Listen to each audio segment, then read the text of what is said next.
Welcome to the broadcast. This is a source of information on all things related to commercial appliances. Welcome all of you that are new to commercial and those of you well-versed in this industry of ours. Your host is Mike Reed, a technician who has been in the industry for 32 years, with his beginnings working in his family's appliance business based out of the western suburbs of Chicago. Get ready for a truly interactive broadcast. Have all your questions ready and prepare yourself to truly engage with Mike and discuss ideas on all things related to commercial appliances. Without further delay, here is your host. Hello. What's happening? Good evening. And if you're watching this on replay, good day to you. As you guys come in, please hit the like on replay. It is extremely important that you hit either the like or dislike button. Doesn't make a difference either way. Like or dislike, hit the button. YouTube will then put my videos out there. What the hell is this? All right, sorry about that. So don't forget, like, share, and subscribe to the channel. I see that as you come in, let me know who you are so I can shout you out and welcome you to the show.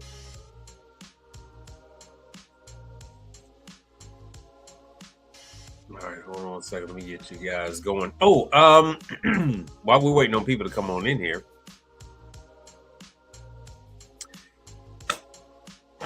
I was in Home Depot today, and I ran across these. These are quick connects, couplers, and fittings. Beginning of the year, I'm gonna make some changes on the way the channel is. So that's green. I'm just gonna cover up the disconnect. What you do with this, since some of you have been to sorry that it's kind of green. Yeah, you're not gonna see that it's green. What you do with this, you can remove the aerator from the faucet, hand wash sink, or even some of the other faucets, and then you can screw this connection onto that aerator, onto the underside of the faucet. You would then connect your hose. See the threading? You then connect your hose to this end. What I like to use are, now I can put the other thing back. What I like to use are these. Collapsible.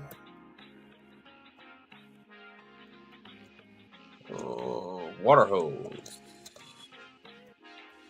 Now, this was kind of a gimmicky product some years back. You know, they used to have it on the late night TV shows and late night infomercials and things of that nature. But what it really comes in clutch with, and I decided to get two different types. So what it comes in clutch with, everybody sells it. Granger, Ace Hardware, Home Depot. So this is the one right here. And like Ace Hardware says, pick it up tomorrow. So you will find this same one as seen on TV type deal.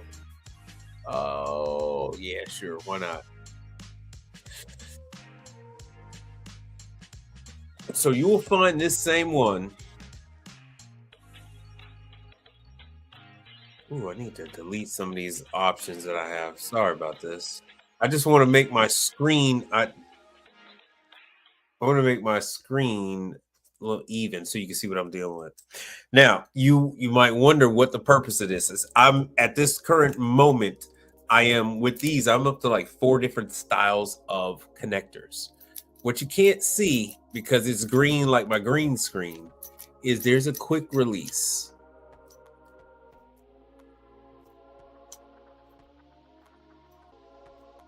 And this quick release is what allows you to hook up. So there are going to be times when you're going to need to hose down a coil. There's going to be times whether it's going to be a walk-in, whether it's going to be evaporated coil, condenser coil. You're gonna want to wash it off, whether it's going to be some kind of cleaner or even if it's going to be ice. Yet still, there's going to be times when you're going to wash off. Let's just say it's a griddle or something like that, and or hose down a wall. You've got some employees in there cleaning a restaurant, as sometimes you will find yourself in that predicament. So you'll see here where we have, and this is on my other ones, by the way. So you have 2 different threading. You have what's on the packaging. Oh, good. We got a number of people in there. What's on the packaging is both of these are 3/4. So one says small and the other says large. These are both dual thread. They're both for male garden hose attachment. And it says small and large coupler. This allows me to attach to 4 different styles of faucet. So there's threading on the inside and threading on the outside of this is the large. Here's a small. Threading on the outside, threading on the inside. So no matter what type of faucet you run into, if you could remove the aerator, then you can install the quick disconnect. Now, once again, the reason why I said I like this quick disconnect, and this just came out, you might find yourself in a busy operation, and they're like jockeying for a sink to use, something like that. You're not the other connection that I have, it's always connected. So say I'm at a Jersey Mike's. So Jersey Mike's, I will connect to a hand wash sink. Sometimes the employees are trying to get in there and use it and blah, blah, blah, because it's the only place in between the griddle and like the refrigeration and serving line that they can get to wash their hands. And if your hose is hooked up to there, because you're busy washing off condenser coils, doing your PMs, it's kind of a hassle. So with this, you tell the employees, not a big deal, and you're able to disconnect it. And then now this is the spout. There's actually an aerator on the inside. Sorry about that. There's actually an aerator on the inside. So if you're doing, oh yeah. So it comes with it. The aerator is removable.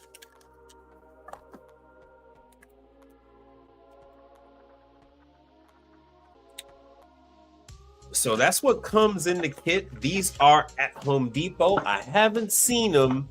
I'm pretty sure this brand is at Lowe's as well. I haven't seen this at Lowe's just yet. But I saw it in Home Depot, and I had to have it. I had to have it. I had to have it.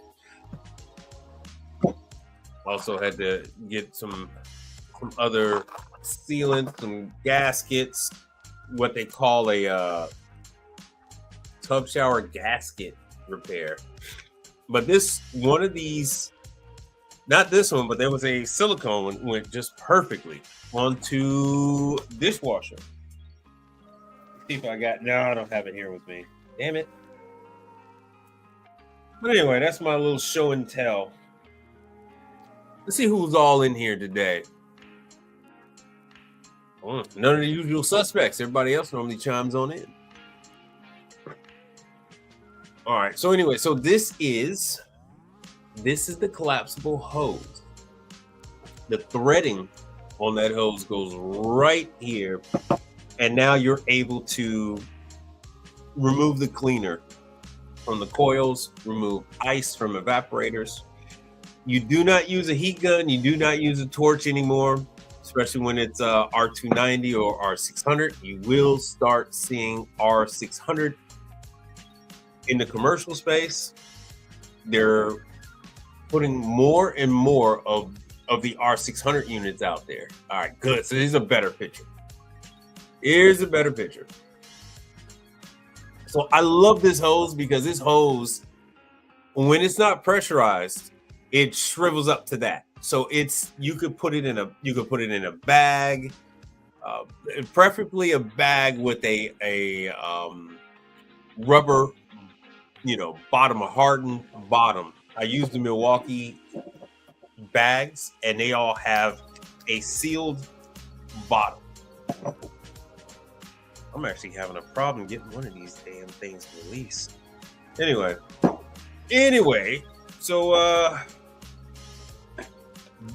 hopefully that will help some of you guys out. Oh yeah, let me use this. Let's go with hold on, what am I using? Trademaster. Hold on, what is that? Supply House?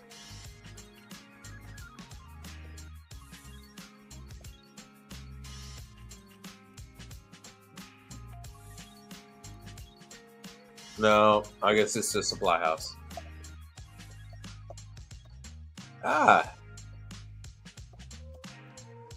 Supplyhouse.com.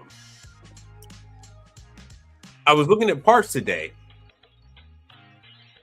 and I just realized that supplyhouse.com is giving us, so here it is. Are you a pro? Join the free Trademaster program. Oh yeah, and there it says free shipping.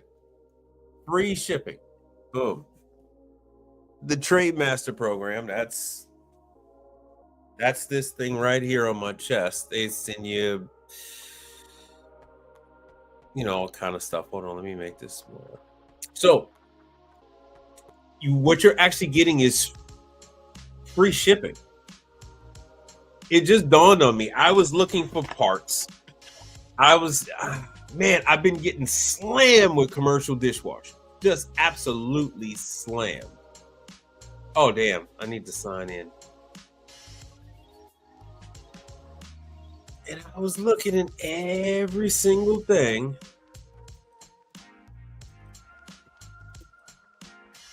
Damn, I can never remember my account.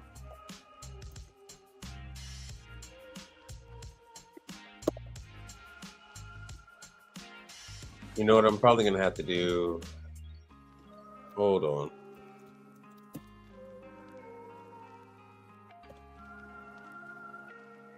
Because I want to show you that the prices were actually in line with PartsTown. Probably just pull up my PartsTown stuff.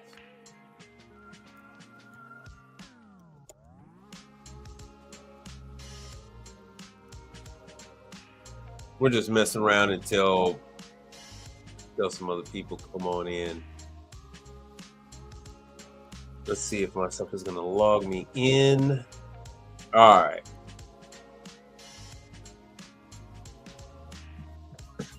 Let's see what we got here. We have a CMA 707.00.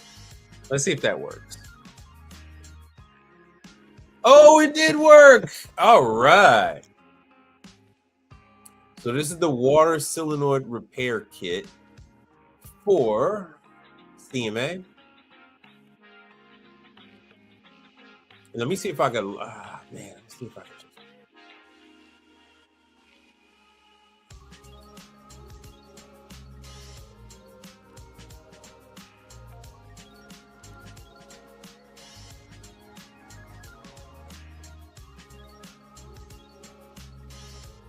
let's see if we can come up with something.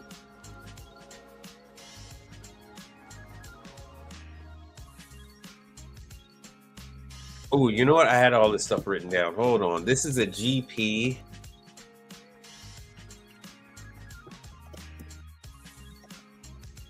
This is a GP 357. It's going to come up as not. Here we go.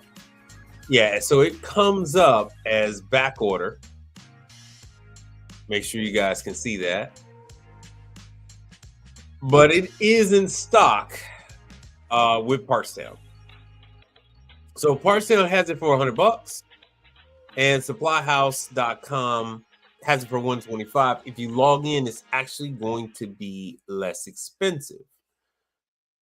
Bear with me 1 second.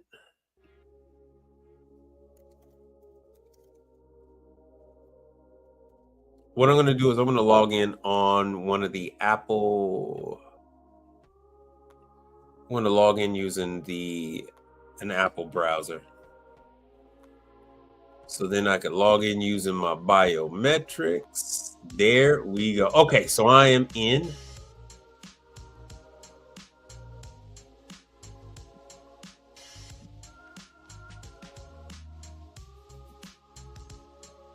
All right. And here we go.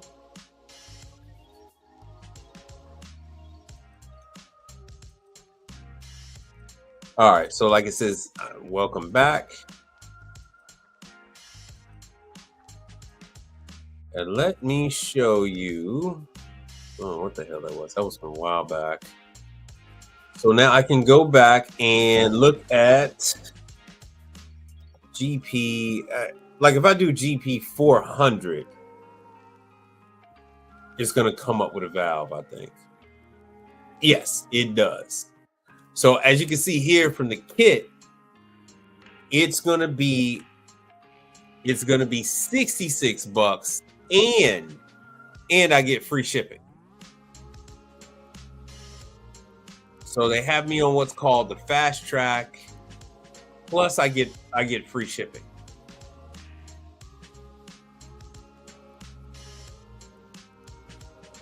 Let me make sure you guys, you guys can see that, and I get free shipping. Let me swap around. So just to keep this in perspective,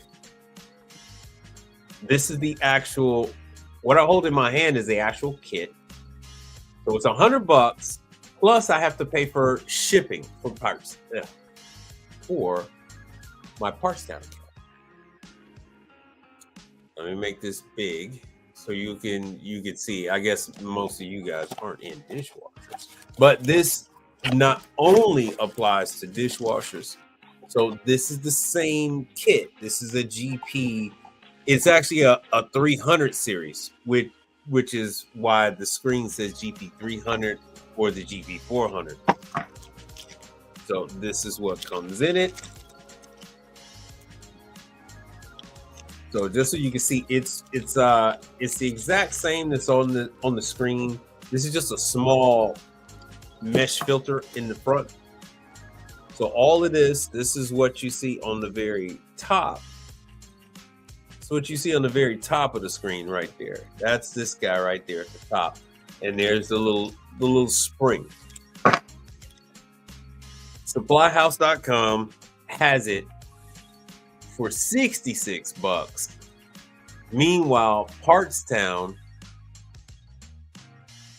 let me get rid of that. Meanwhile, Partstown has it for, what is this? $100 plus the shipping. And here is,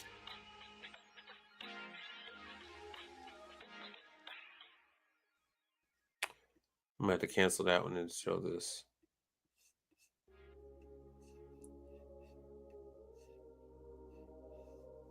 Oh, I guess that's it right there.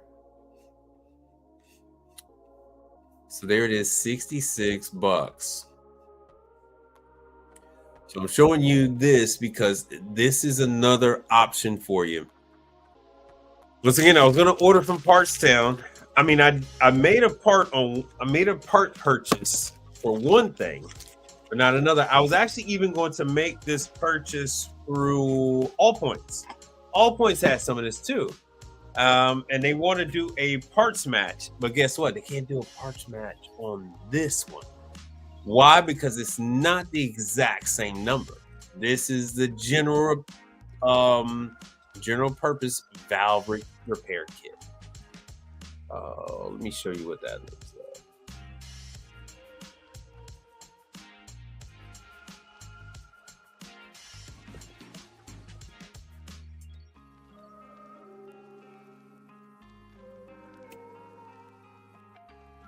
Oh no, it's the half inch.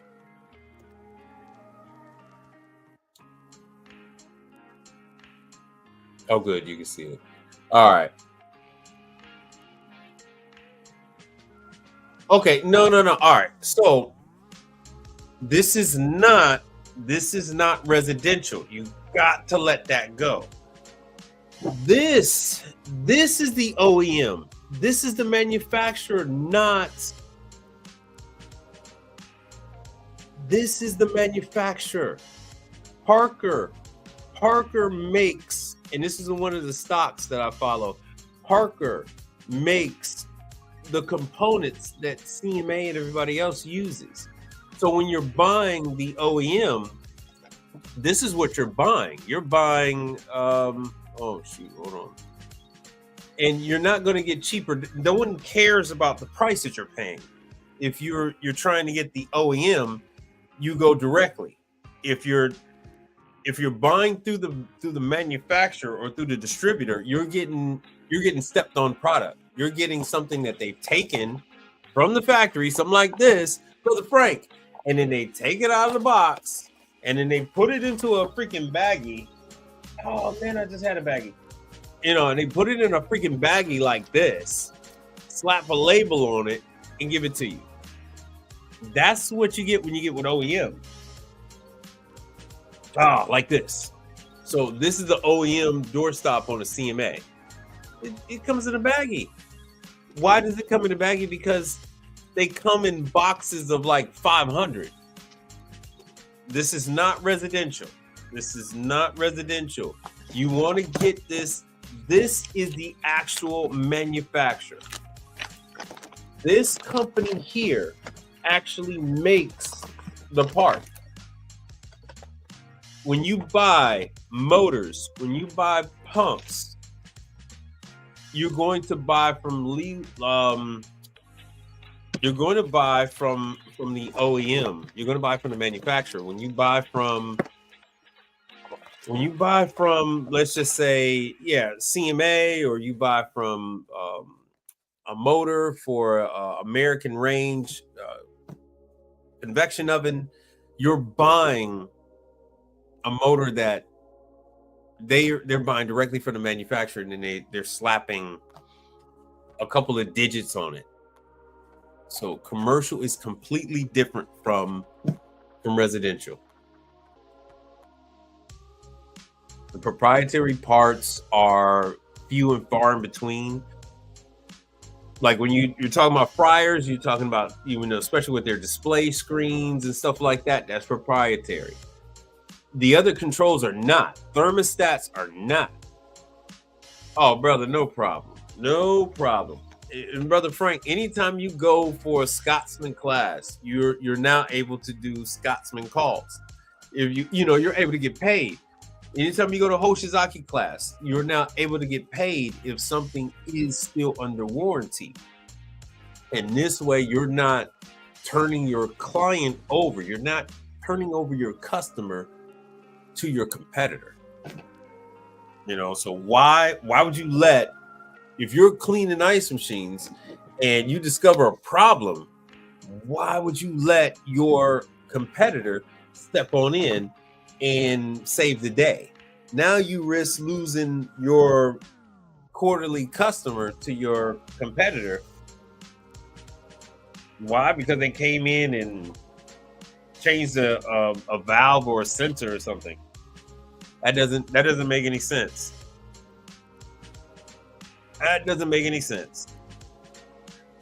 So commercial is all about getting the part and actually knowing where to get the OEM part from. Oh yeah, you guys can see that. You're gonna go and you're gonna work on something, and part sound is not gonna have it. It's gonna say back order. All points is not gonna have it. It's gonna say back order. But if you know that it's a Parker Sporland part, it's a part. Well, this one is the Parker Hiflin division. If you know that Parker makes the part, you just get it right from the OEM. You just get it right from the manufacturer. Why would you mess around? Like the valves and everything else. If I know who makes the OEM part, why the hell would I go to Baker? Why the hell would I go to United Refrigeration when I can just order the damn thing direct? And hold on, let me show you what I'm talking about. Uh-oh. So this is what I'm talking about. This is Parker, right? These are the valves.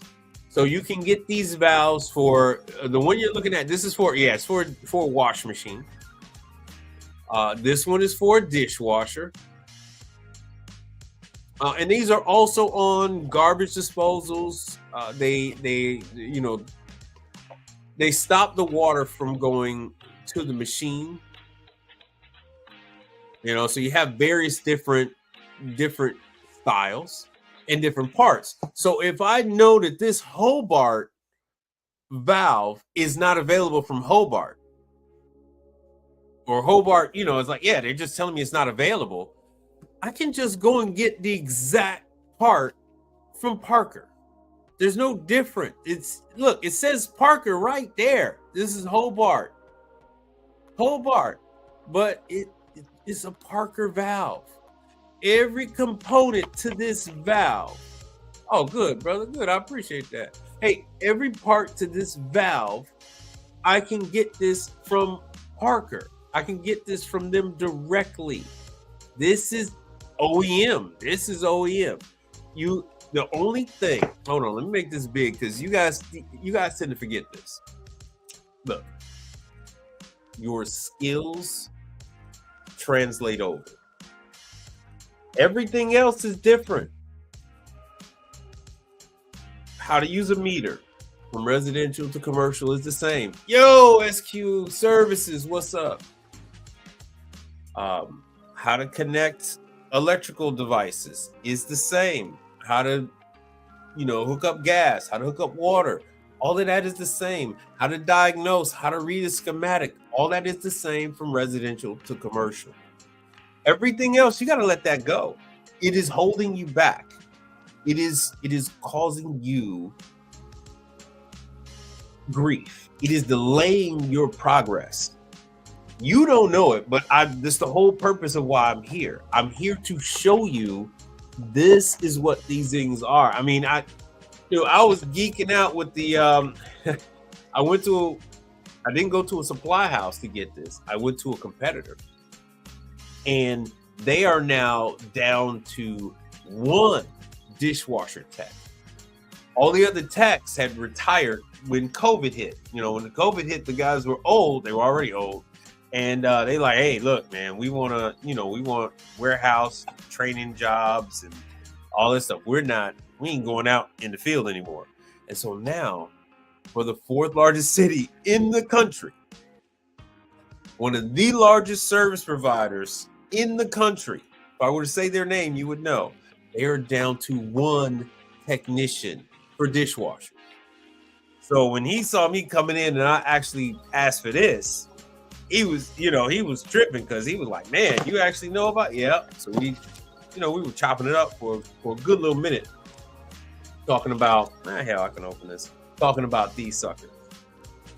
And now people don't know. So they will just go ahead and order the whole freaking valve.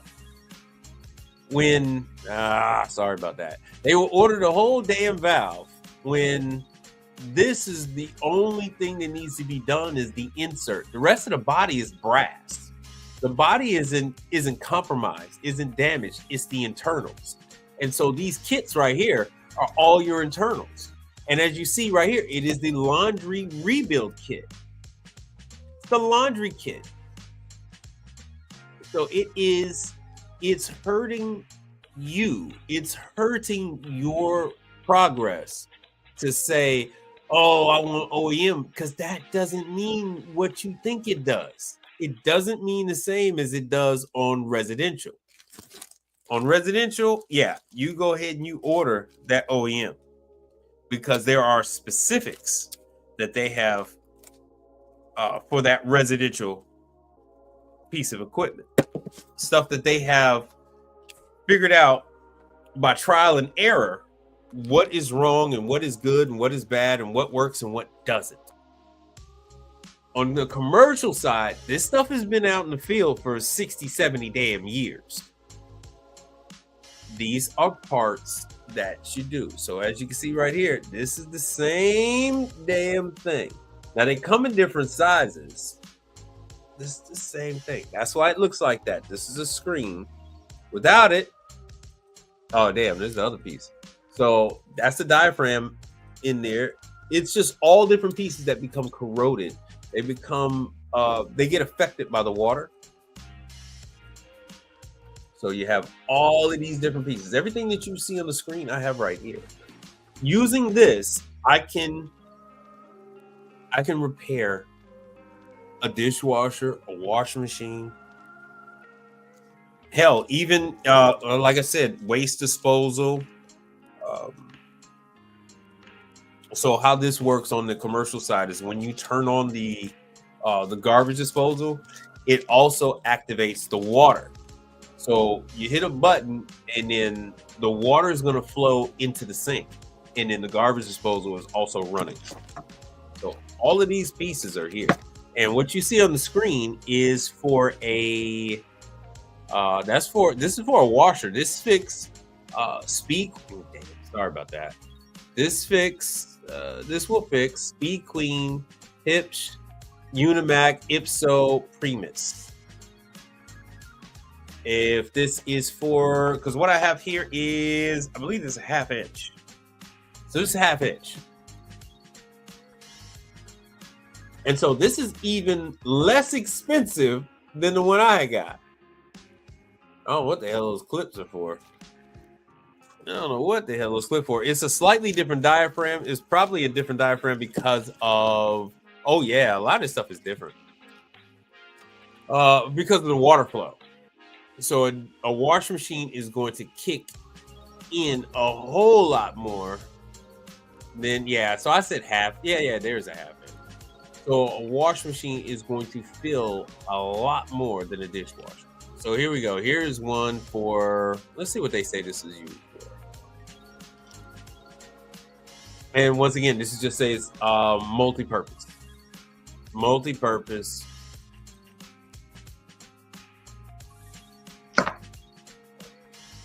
So my guess is that this might not let in as much water as the ones for laundry. Who knows? I could call, I could send Parker an email and they'll probably let me know. But like I said, once again, this is general purpose. And they are giving, let me add it to cart. We'll check out the cart. And so they're giving me this. Oh, I got to send them my resale tax information. But there it is, free shipping.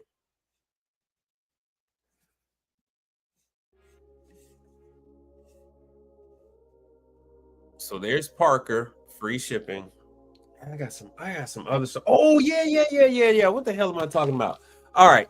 I'm sorry. This is actually also on these damn rethermalizers. I'm just looking over, and these valves are used on certain rethermalizers to allow water to come in. So it's the valve that allows water. You can turn the water on and off. Some have a knob. It's a manual valve, and others are automatically controlled. And they would then use a valve like this Parker valve. What the hell? All right, looks like everybody's here. They wanted to be here. So I was talking with Brother Frank Evans. And so he went to the Manitowoc class today, which I tell everybody to do. And I tell everyone, start with ice. People want to know, how do you get into business? And how you get into business is by starting with ice machines, cleaning ice machines. That's how you're going to get your first clients. That is how you're going to see how the environment is. Let me see here. Let me go into this one. And so once you learn how to service ice machines, at least starting with the cleaning, you can then go and do the health department.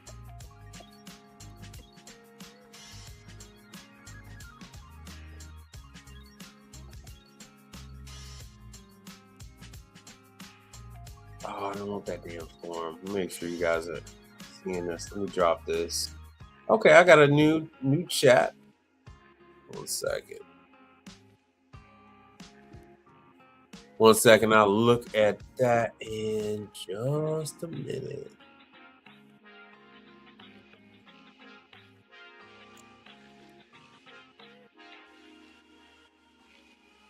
I actually have to go back.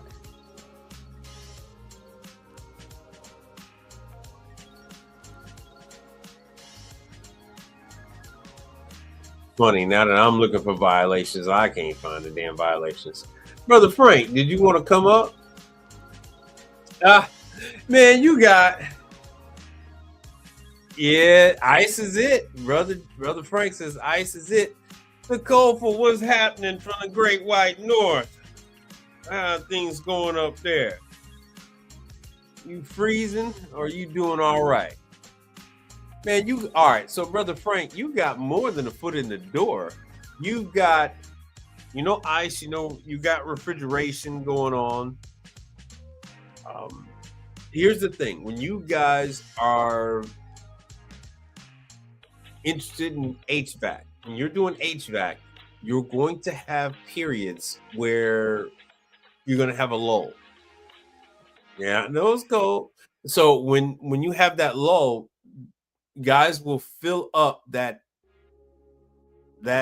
time with ice machines, doing preventative maintenance, changing filters on ice machines, because you already have your PMs for AC. Like here we don't have as many heat calls, and some people will some people will tough it out with a heater. Like my house is brick, and I have a fireplace. So if I'm burning, wood and like my junk mail, paper and stuff like that, and then with a heater in your room, I have the AC set to like 72, 73. I know it might seem hot to y'all, but I have it set to 72, 73. And it hardly kicks on. Excuse me, sorry about that. It hardly kicks on throughout the night because the house retains all the heat from the... Here we might be, 70 degrees during the day, 68 degrees during the day. And at night, like last night, we got down to 36 degrees. So about 4 o'clock in the morning, the heat kicked on, that kind of thing.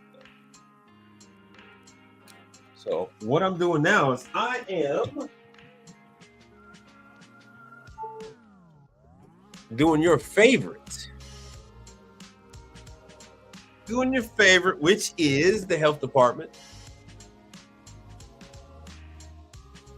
Let's see if I can find anything. Hold on. All right.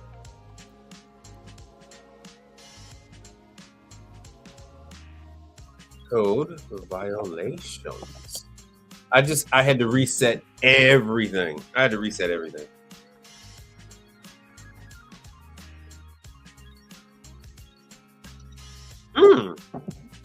So I lost everything. All right, past 99. These aren't good. I don't want 99s. I want There it is. 50s. All right, Nicole says, I tried to find training for ice machines. All right, in Canada, there is none for Hoshizaki. Like there's only one, like there's only online. No, that's not true, man. I keep showing you that, Nicole. I don't understand. Um, you need to contact Hoshizaki directly. Oh, brother. All right, let's see here. Go to Hoshizaki. And for all you guys that are, I don't understand why you guys try to go through life without contacting these people.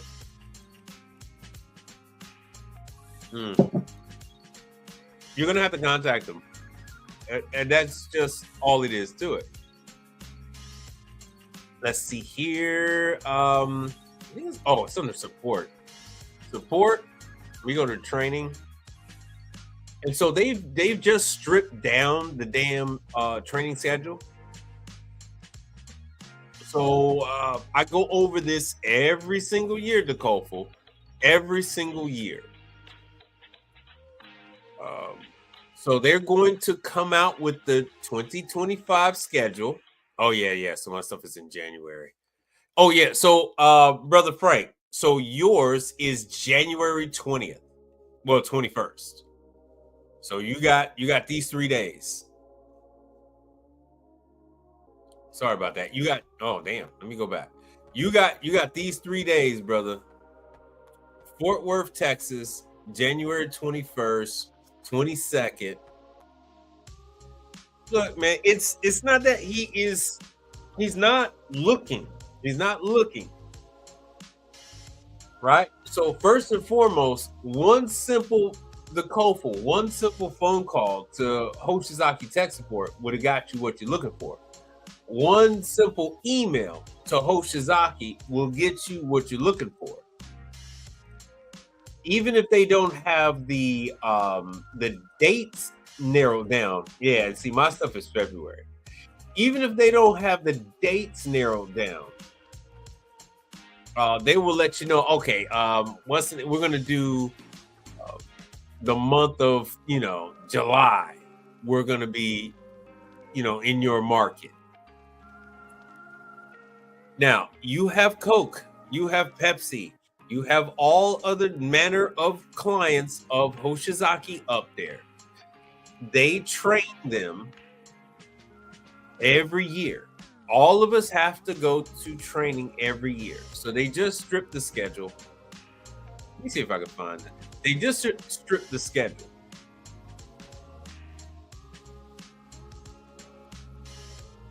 All right, Akron, Ohio. Yeah, so they damn, went all the way to August? I mean, October?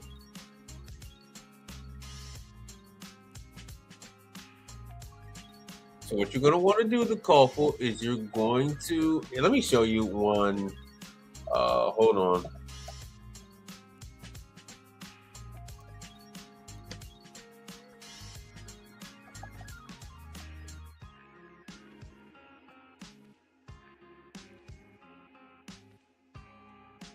Oh yeah, this is your people. Okay.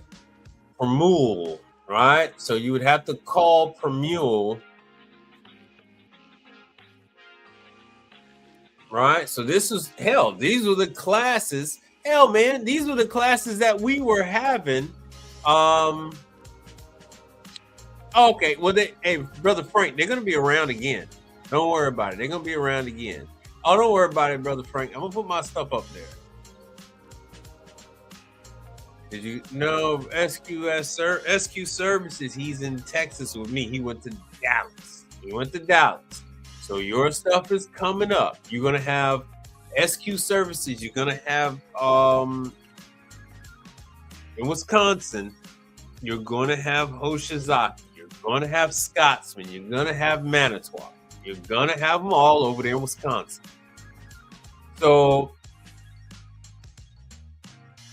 right? So this is what you said. So you are in Canada. This is your distributor. Brother. You need to call them. See, so this was their service school. They have class. This was the last one that they had with the pandemic. So see, so theirs was in April. So you can expect it to roughly be around the same time. Do you see that, DeCoffle? About the same time.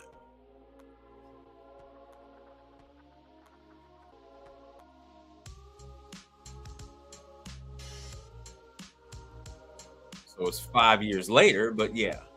So this is what they were doing. In if I type this up, yeah. So you're gonna want to call Permule and ask them when they are going to have class. Well, not ask them. You want to tell them that you want to sign up for training class.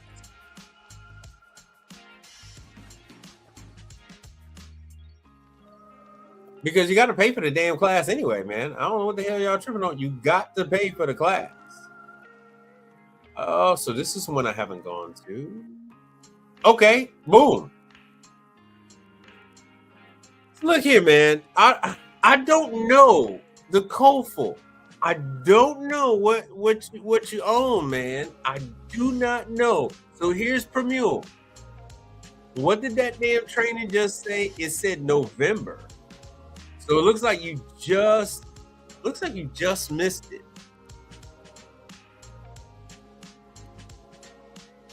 Let me see here. It looks like you just.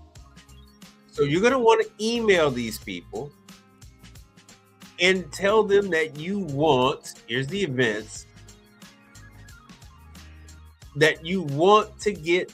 You want to sign up for notification on when they're having a class. And you know what you got to do after that? You got to let your boy know. Let your brother know what's up. Okay, it looks like this one might have been about Stomach. It was a virtual blog. It was a Hoshizaki virtual blog training that was November of this year. So they have the training every year.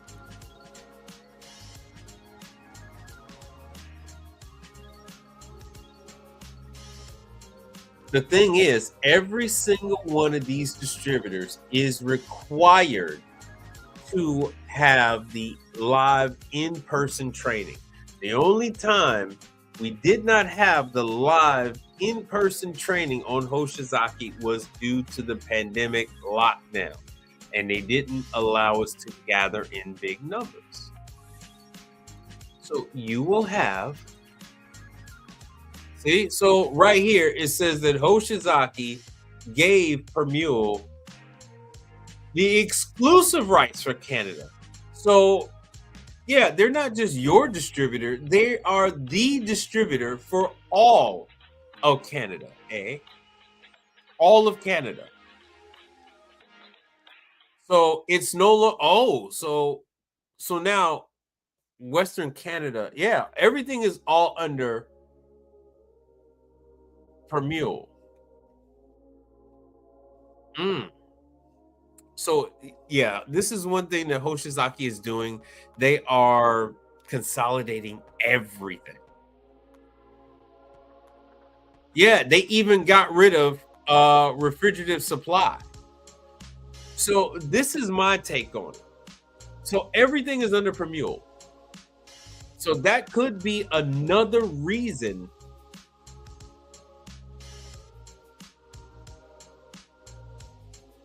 All right, so SQ Services. Oh, brother Frank. Hey,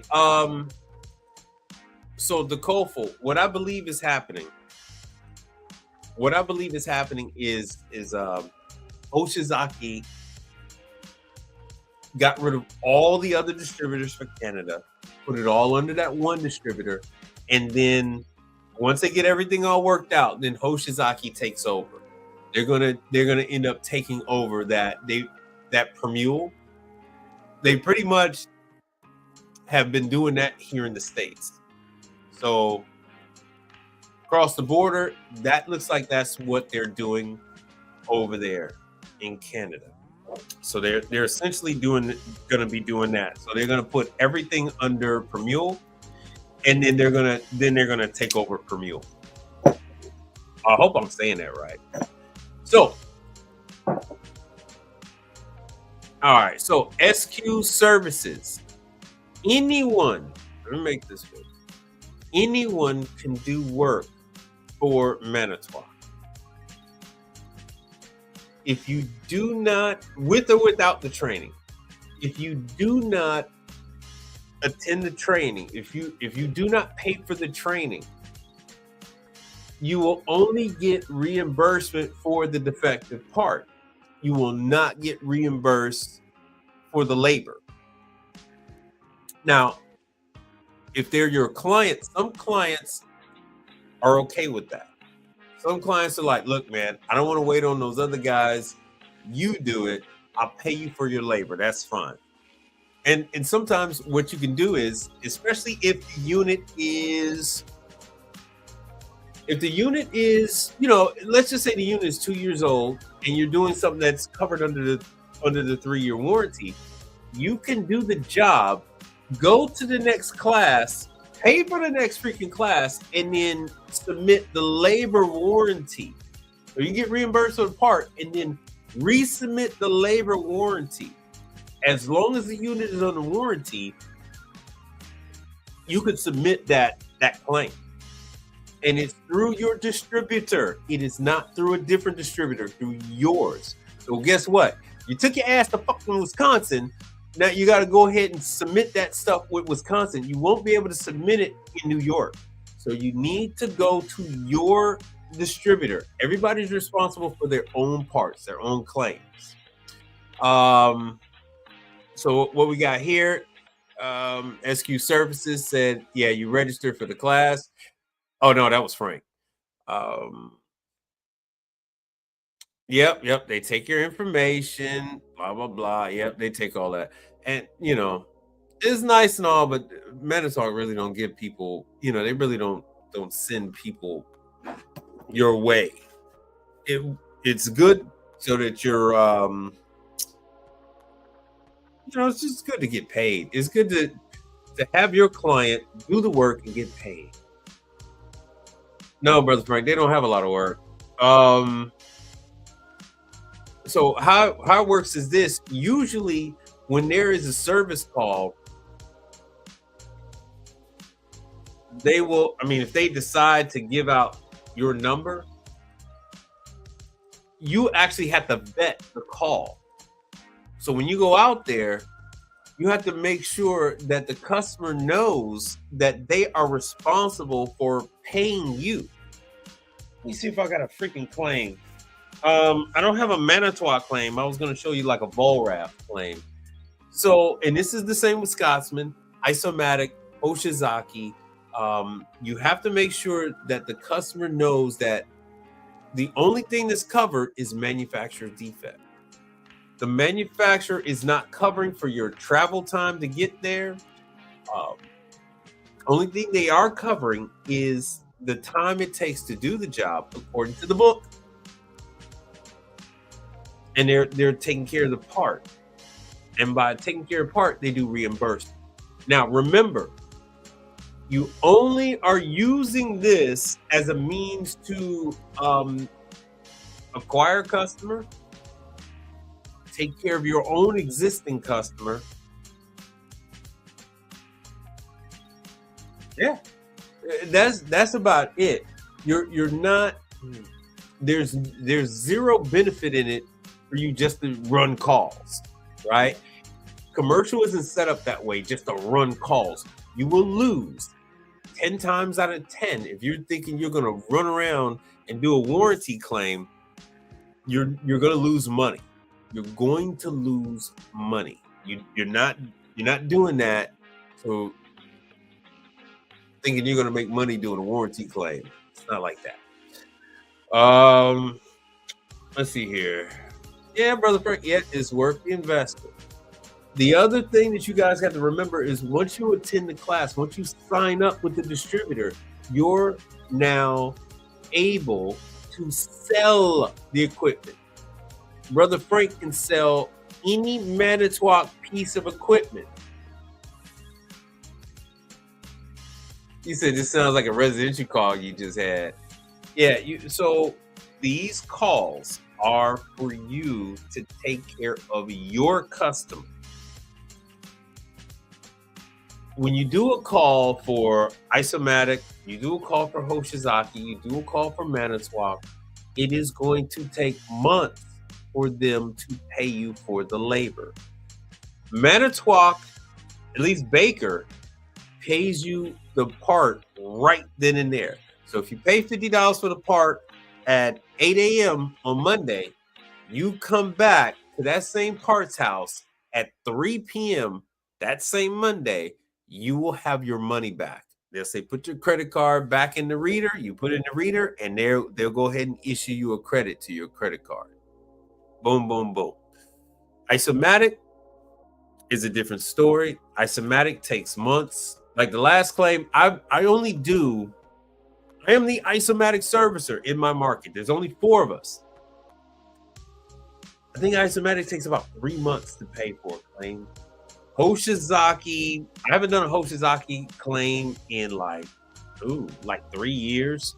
But Hoshizaki, I normally went directly through the manufacturer, but my distributor, the guys would complain because they would take like 6 months to pay for the claim. So they want you to have like a credit account because your account's going to run over 90 days, and they don't want you complaining about the cost of the part being on your, owing them for the part. So that's the nice thing about Hoshizaki. You go with Hoshizaki, you get a credit account, and then they'll give you the part, and then when they take 6 months to pay, they credit your account and then pay you for the labor. So these are not, you've never heard me say that any of these calls are good for making money. None of those are good for making money. Not Hoshizaki, not Scotsman, not Isomatic. None of those are good for making money. They're good for getting new clients. They're good for taking care of your existing clients. So when you're going out, you're doing an ice machine cleaning, and you discover that, you got a bad fill valve, then you can go ahead and take the damn fill valve off, take it to Baker, or take it to your distributor. They'll give you a new one. They'll credit you right then and there because you're bringing in the busted one. They'll credit you right then and there. Take the new one back to your client, you finish up, and then you can get paid for the warranty claim, and you get paid for doing the cleaning that you originally there for. And your customer does not skip a beat. That is how this works. All right, man, check you out. What are you doing, a residential or are you doing commercial? I know you guys are straddling between here and there. What the hell? Hold on a second.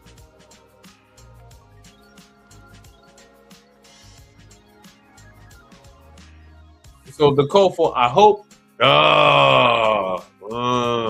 So the Kofo, I hope that answered your question about contacting your distributor. Let them know you want to sign up and you would like to attend the next training class in your area, and then they'll put you on the list. It's done. This is all. I mean, the stuff that you guys are concerned about is literally a 30-second damn email. It's done and done, man. Just send a damn email and be done with it. It's not that serious, man. It really ain't. It's not that serious. But it's nice to be on a list. If they have you on a list. Ooh, what the hell's up with herpes? It's nice to have for them to put you on a damn list, man. You're on a list, what you'll end up getting is big city wings again. They'll put you on a list, and people will call you and say, "Hey, could you install an ice machine for us? Hey, could you do this? Could you do this? Could you do that for us?" That type of thing. Who are people that got B ratings? Up, of course, Big City Wings. Big City Wings. What the hell did they have wrong? Oh, let me get rid of this. Let's see what else they got. Food, contact surfaces. Oh, yeah. Voluntary destruction. Ouch. Oh. Oh, yeah.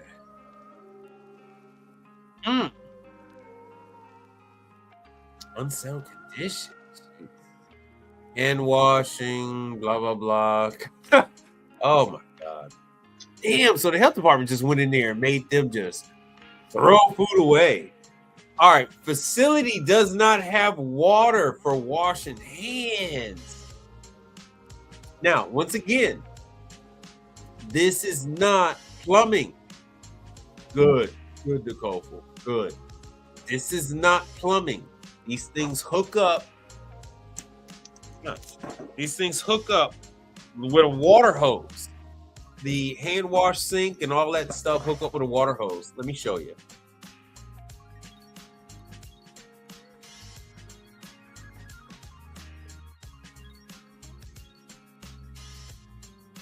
So this is a hand wash sink. Let me make sure you guys can see me. This is a hand wash sink. And let me show you the back of it. So as you can see, even from here, well, most of them are not going to hook up with a P-trap. If it hooks up with a P-trap, now technically you're dealing with plumbing. 90% of them are not going to hook up with a P-trap. This is how they hook up right here. This is how they hook up. Look familiar? Look familiar? Right? So they're going to hook up just like this. Just like you hook your hose up, that's exactly how the hand wash sink hooks up. It's a flexible hose that hooks up to the hand wash sink. So you're going to, chances are the valves are probably bad on the hand washing sink. So depending on which brand it is, all of that is repairable. So see, this is one for a Regency. And as you see, it's $25 just for the one valve. Usually the customer is going to just opt for a whole new faucet. You just give them a whole new damn faucet. Don't even mess around. Let me make this big. Don't even mess around with it. Just give them a whole new faucet because, see, it's only $39, and then you end up with both. And once again, you see how it hooks up. It's just that. You're not dealing with plumbing. As long as it just goes to an air gap drain, you're not dealing with plumbing. So the health department is hitting these people up on this, and all you gotta do is replace it. It's it's $40. Call it a day. There's all different kind of ones. It's all Crown. Oh, Crown is a resource. No. Okay, Crown. Oh, and wash faucet. And so this is something where, oh yeah, this is Crown. And they have so many different ones. All right, there we go. Here is look who it is. It's Supply House. Oh yeah, this is the whole thing. I wanted just the mount. But yeah, from Trademaster, supplyhouse.com, you can order the damn sink, you can order the damn faucet, and and get the damn thing delivered to you?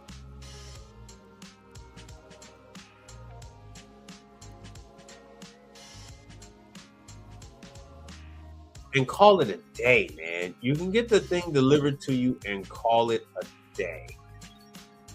So this isn't, I'm not logged in. This isn't my account. So these are just regular prices. But there's different ones. This is Crown. There are, I mean, there's like 20 different brands out there that you can go with. So let me see here. Let me go back to what the health department had to say. So let me see what else they had to say. I mean, this is around the corner from my house, so it's something no thermometers, dirty microwave. It's not bad. Not much on there for me. They still got freaking 90. And in all fairness, this damn Big City Wings, they're I think it's like a chain of 10 or 12 locations in my market. And they've called me a couple times, but just every time I talk to them, they always had an attitude. Every single time. Now, this is down the street from my house. I've been meaning to talk to these people. And they got a 91, which is not bad. Where the hell is the damn report? I've been meaning to talk to these people. They got a B. Why did they get a B? Why did they get a B? Damn, that was handwritten. I actually have, I should show you guys. I actually have my portfolio for 888 Chinese Bistro. I think they're down to 3 now. At one point in time, there was about 10 of them. Sometimes these little chains, these little franchises, they get into it with the original franchise creator, the original franchisor, and they will break off, and they'll just change the name of the restaurant. And so this one, I don't know if these are the 3 by the family, the original family, whatever. See, so I'm like missing the page right here. And so what I'm looking for is out. Okay, utensils, that's out. Original container, that's out. Cleanliness, that's out. Oh, I have never ordered from them. I could walk there from here. I've never ordered. I did a job for them at a really huge 88 Bistro out by Katy. It has since changed names or changed hands. Oh, what is this? Ice? Oh, okay. So the ice is not good. So this is the out. So here we go, talking about ice. The ice is no good. Oh, let me take my the ice is no good. The ice is out. So if you look at this one, so compliance status, is it in status? And all the way to the left is out. And so the ice obtained from an approved source, food in good condition, no, safe, unadulterated, parasitic destruction. What the hell?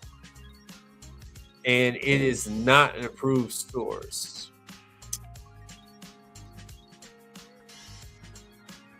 I'm trying to see if I can find it. Oh, there's backflow. Here's backflow. So they have a proper backflow device. They check for that every year. What is out? This is all other little stuff. I still need to give these people my information. I've been putting off giving them my information for like 3 years. Boiling Foe, what do they got? They got a 90. Oh, good. Here's one. Carmelitos. Oh God, Busy Bee is awful. I haven't been to Busy Bee in 8-9 years. disgusting. Absolutely, positively revolting kitchen. Revolting kitchen. Oh, once again, food and ice. So, ice machine might be broken. It might be using a cooler and all this other stuff. Oh, ice obtained from an unapproved source. Ugh. I like that they put that red check mark there. Oh, let's see what else is out. No thermometers. Get out of there. Hand wash. All right. So once again, Ooh, we're washing facilities. Ooh. Uh-oh. Now, see, this is nothing I can do about this. They have not called for pesticides. Uh-oh. Oh, man. Hold on a second. I forgot to turn my damn thing on. They did not call for pesticides. Damn. I forgot to turn on Instagram. Ooh, contamination. These are, oh, here we go. Finally.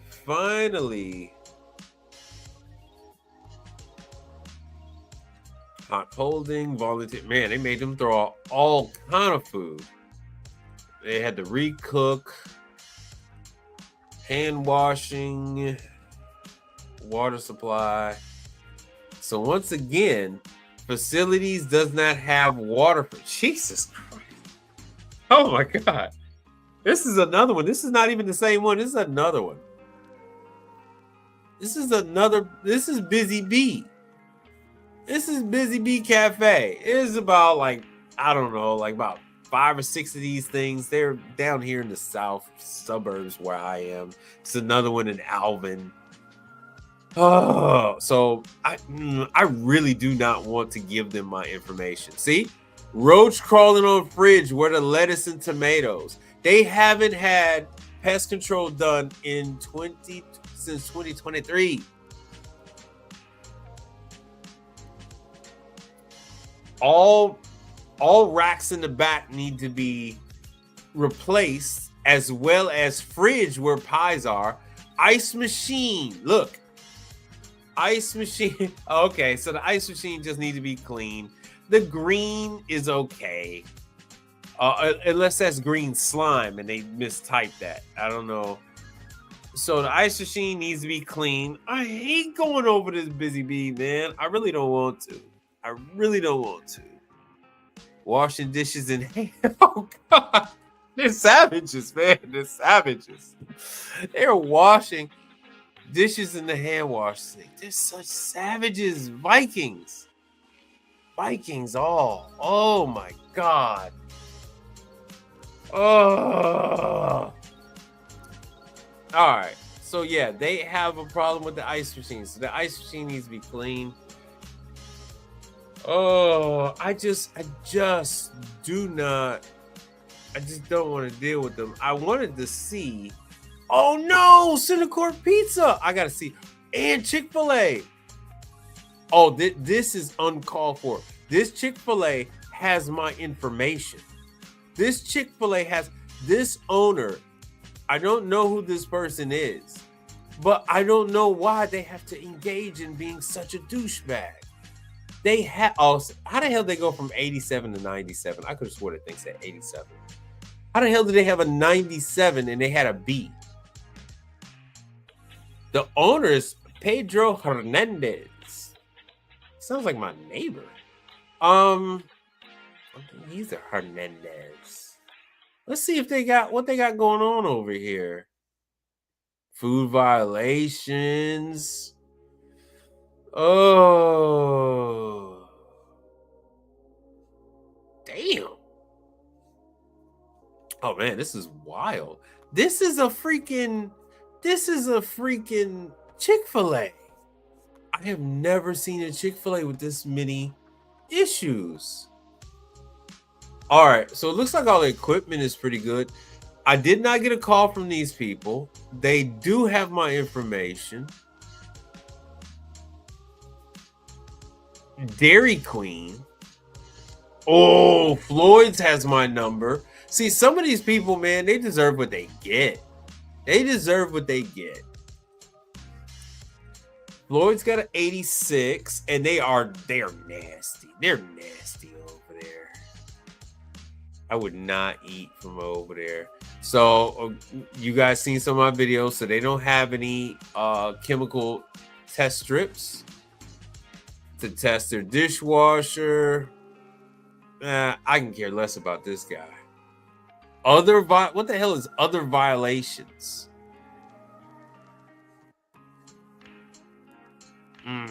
No hand washing, water supply.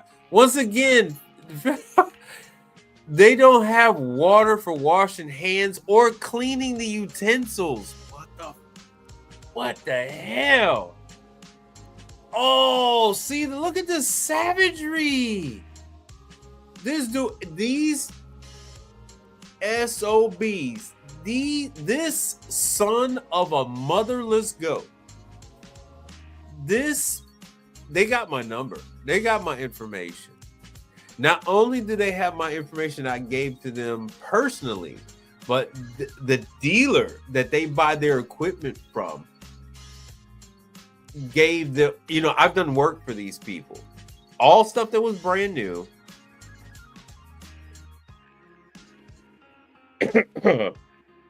Grade school. Oh, Jesus. They took down that they had a downgrade.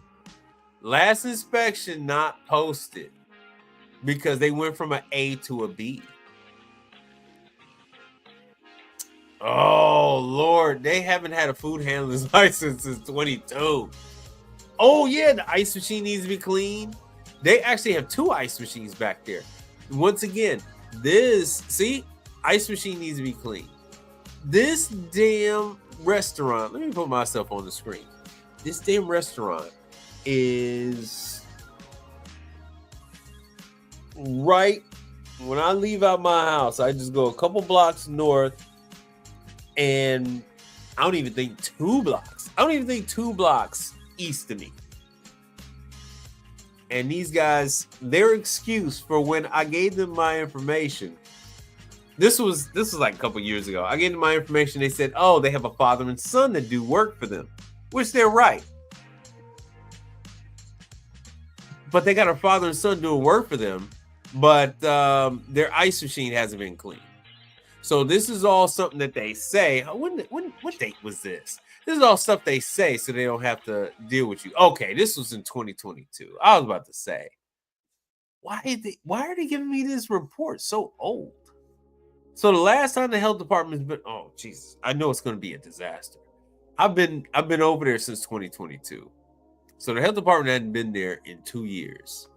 And it was disgusting back then. Oh, it is going to be disgusting now. I wonder why it doesn't have an updated. They still have them down as an 86. Center Court Pizza. Now I'm going to check these damn dates. I want Center Court Pizza. Center Court Pizza. Yeah, all these dates are old, man. This is a relatively new restaurant. Victoria Rogers. She sounds like a girl I grew up with. Yeah, so this boils down to a management thing because this is a very new construction. Cooling, all this boils down to improperly trained employees. But once again,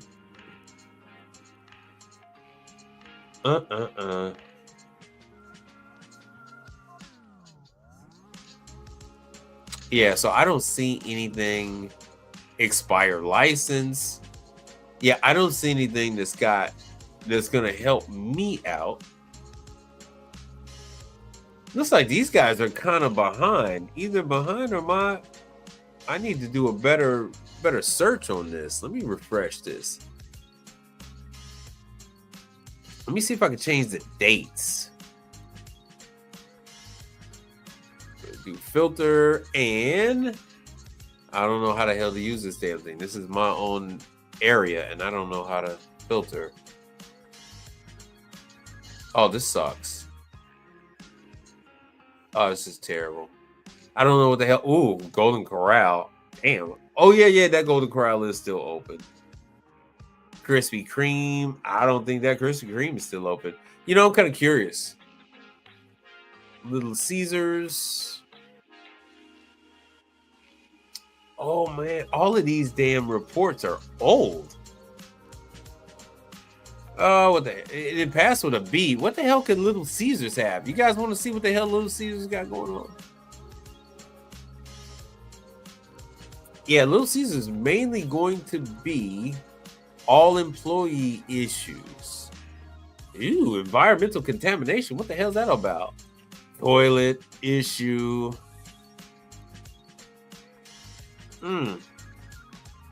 I was not. Food undercooked at a Little Caesars? How the hell? Only thing they have there is the damn pizza oven. Once again, hand washing station. So whoever the hell this is in my area, they are a stickler for hand wash sinks and stuff. Sushi Sakura. Wonder what year that is. Ooh, Chipotle. Damn. Oh no, Chipotle got 100% score. Country Place. Crumble Cookie. How the hell did Crumble Cookie only get a 99? Oh, Crumble. Then they came back and gave him 100.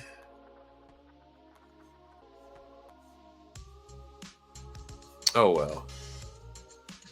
What the hell does Sushi Sakura have? 85. I can see a lot of things go wrong in a Sushi Sakura. A lot of things. Let's jump into it. Even with this being, oh yeah, this is real old. Even with this being an older report, it gives you an idea. Oh, so he's Vietnamese. It gives you an idea of what the corporate culture is like. It gives you an idea on how if it's a mom and pop, how they're running it. So these people don't like for someone else to come in and tell them how to run their business, how to cook their recipes and stuff like that.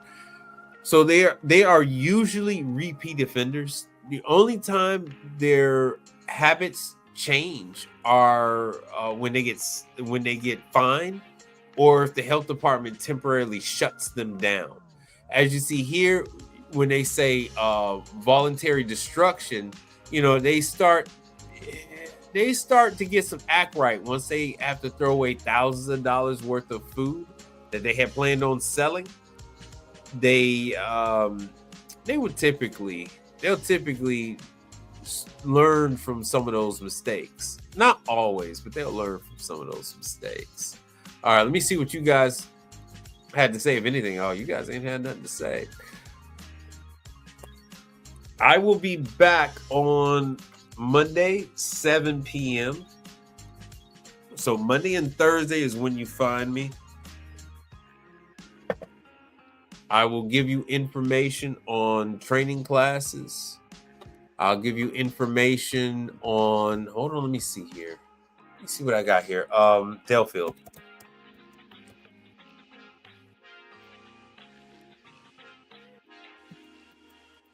Training classes. So a lot of stuff tend to heat up in the beginning of the year.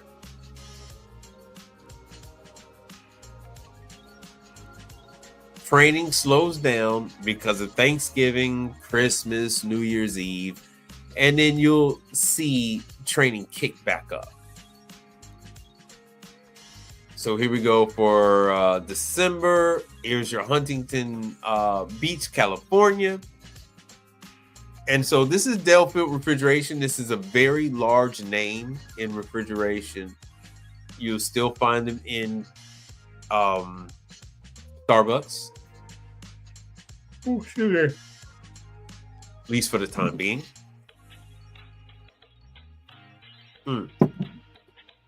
Uh-oh, these already have passed. Okay, so you have your online. This is just talking about R290. If you're interested. So once again, January. Let me see about the on-site. Yes. So January, Delfield is going to be in Texas. What is that? Irving Irving, Texas. So that's up by Dallas. So this is covering their controls and whatnot. You see a lot of service work, a lot of service training in Texas because we have Dallas, which is a huge market. We have Houston, which is a huge market. We have San Antonio, which does okay, and we have Austin. These manufacturers know that if they do training in Dallas, that they can draw technicians from Houston, San Antonio, Austin, up to Dallas, and they tend to have a much bigger class than if they do Houston. When they do Houston, people tend not to come to Houston. They cite traffic, they cite all kind of craziness like crime and stuff like that, even though Dallas has a lot more crime, I like to think. Okay, so February, Birmingham, Alabama. And what you're going to find is these things are really covering the controls and whatnot. Each and every one of these classes are also online. So you can attend these online classes. They also have them pre-recorded already. So they're up here and they even have the the training calendar. So all of this stuff is here on Delfield. So this is a top brand. Habco. Okay. Oh, good. All right. So Alex, you caught some of the videos that I like to put out for people that haven't been here from the beginning. Good. I'm glad you asked. Habco. Now, Habco is a Canadian. Is a Canadian manufacturer. Well, Chinese manufacturer. They operate out of Canada. They ship into the United States. They actually ship next day air. Let me turn this music down a little bit. You're going to contact Rob over there with Habco, and Rob will get you all set up. Hold on 1 second. Let me give you Rob. Did you get Rob's information with Habco? So let me show you how this whole thing works. And their largest, well, I'm not going to say their largest customer, but their product is with Dr. Pepper. Their product is with Coke. Those are some of those refrigerators. Now, when you're dealing with Habco, you don't have to get involved with Seal System. Habco typically is going to send you a whole new cassette. It just slides in the bottom. You're going to have to connect all the sensors and everything. But you don't have to do any Seal System work. So if you are interested in refrigeration, but you don't want to deal with Seal System work, you can deal with Everest. You can deal with Habco. You got a lot of units out there that are dealing with cassettes. So these are bottom mounts. Let me see if I could show you. So Rob ends his day kind of early for us. Let me see here, because he talks to New York. I think he's in Vancouver. I got a bunch of pictures of me working on these. I got a bunch of pictures of me in the Walmart pharmacy. So Rob primarily is going to want you to work on a unit like this. Oh, good. So yeah, they've only got one guy, and that one guy is Rob. I've already talked to him about it. He's kind of lost about the whole thing. But I'm like, nope, people are going to call you individually. I am not doing the work for them and fielding calls and all that other stuff. No, no, no. You guys are calling up each individually, and you let him know you'd like to provide service work. He's going to talk to you. He's going to field you out. All you're going to do is, condenser fan motors are going to be bad. He's going to ask you to change them. You're going to have, you're going to have controls. You're going to have controllers like, let me make myself big. You're going to work my, no, God damn it. Look, man, ain't nothing like residential. Y'all need to stop that. Leave that residential where it is. This isn't warranty work. This is not warranty work. So, because I think their warranty is only like 1 year. So, how this works is they have contracts. Habco provides their refrigerators to Walmart. They provide their refrigerators to Dr. Pepper. They supply their refrigerators to Coke. Right? I don't know if I've ever seen this stuff as Pepsi. But they supplied their refrigerators to the distributors. Now, those distributors have a completely different deal. Every single one of them, Coke, Dr. Pepper, Walmart, they all have different deals with Habco. And so Habco is going to pay you according to what job it is. So it doesn't matter. They're going to field every single call they get. And then they're going to call you and say, hey, look, we got a Walmart in your area that needs a new controller like this. How soon can you get out there? When do you think you can do it for us? They're going to tell you what they want you to do. You're not going to go out there and I'm going to diagnose it. No, you're not doing shit. They have already done everything. They need hands and eyes out there in the field. So each one of these deals are deals that you're going to work out with them, right?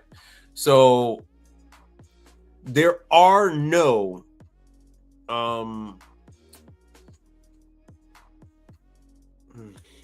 so commercial service is done completely different than residential. Residential refrigerators are used in such a way that they are not expected to have like routine cleanings every couple of months. Commercial units are designed where they have to have cleaning every couple of months from brand new. Doesn't matter if it's a year, 2 years old, from brand new. A vast majority of things are not covered. This is not one of those deals. If you're going out and doing calls for Habco, this is for you to learn how to work on these controllers. This is everything. This runs the compressor. Oh, my nails are dirty. This runs the compressor. This runs the fan. This runs the defrost. This runs everything. And so using Habco, getting paid, like I said, you're going to go out on a Monday with a Habco. They might already have the part, or they might send you out and say, hey, is it this condenser fan motor or is it the compressor? And then you'll go out and then you'll find out which one of the two it is, because they've already fielded some calls and checked things out over the phone. And then you go from there. The only way you're going to make money in this business is through CODs. You've never in your life heard about somebody say, oh, yeah, I made all this money on commercial doing warranty and all that. Doesn't exist. This is how you get in. This is how you learn. You're not going to go out and just get customers on the commercial side without experience. You're going to get out there and you're going to fall flat on your face. And you're going to be like, man, I don't know what I'm doing wrong. I don't understand this. You need to figure this stuff out by working on Habco's dime. You need to figure this out by working on Blue Air's dime. Now, these aren't warranty calls. Like I said, some of these units might be 2 years old, a year and a half old. they're already out of warranty, but this is something that a labor call that Hapco has set up with Walmart.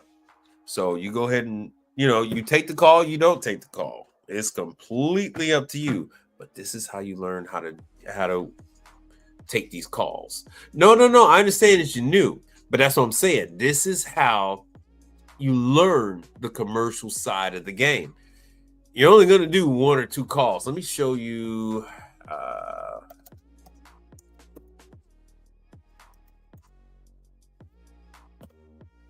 So this is how you learn. Oh yeah, and you get to take the old cassette with you. So if you do want to do a seal system job, you can do the seal system job, and then I don't know, sell the cassette to somebody. Reach out to different gas stations and grocery stores and stuff like that, and let them know that you could fix their unit and just swap out that one and swap in a new one. Let me go back. So let me show you Parts Town. Okay, good. So you can see. So this is the cassette. 2,169 bucks from Hapco. And you see how they only got one. So this is not some like fast moving common thing that you're going to see. So this is Hapco. There's your compressor. Over here, this is the old school condenser coil, where it's just, they take 2 pieces of metal and they form them together with a channel in between. They seal it up, so that's how this sucker cools. So it's not a condenser coil. So this is the old school. I was born in the 70s, so this is the style of refrigerator coil that I had on my refrigerators growing up. And so inside there is just a regular cast iron. There we go. Cast iron style evaporator fan motor. No, look, man, Alex, every single thing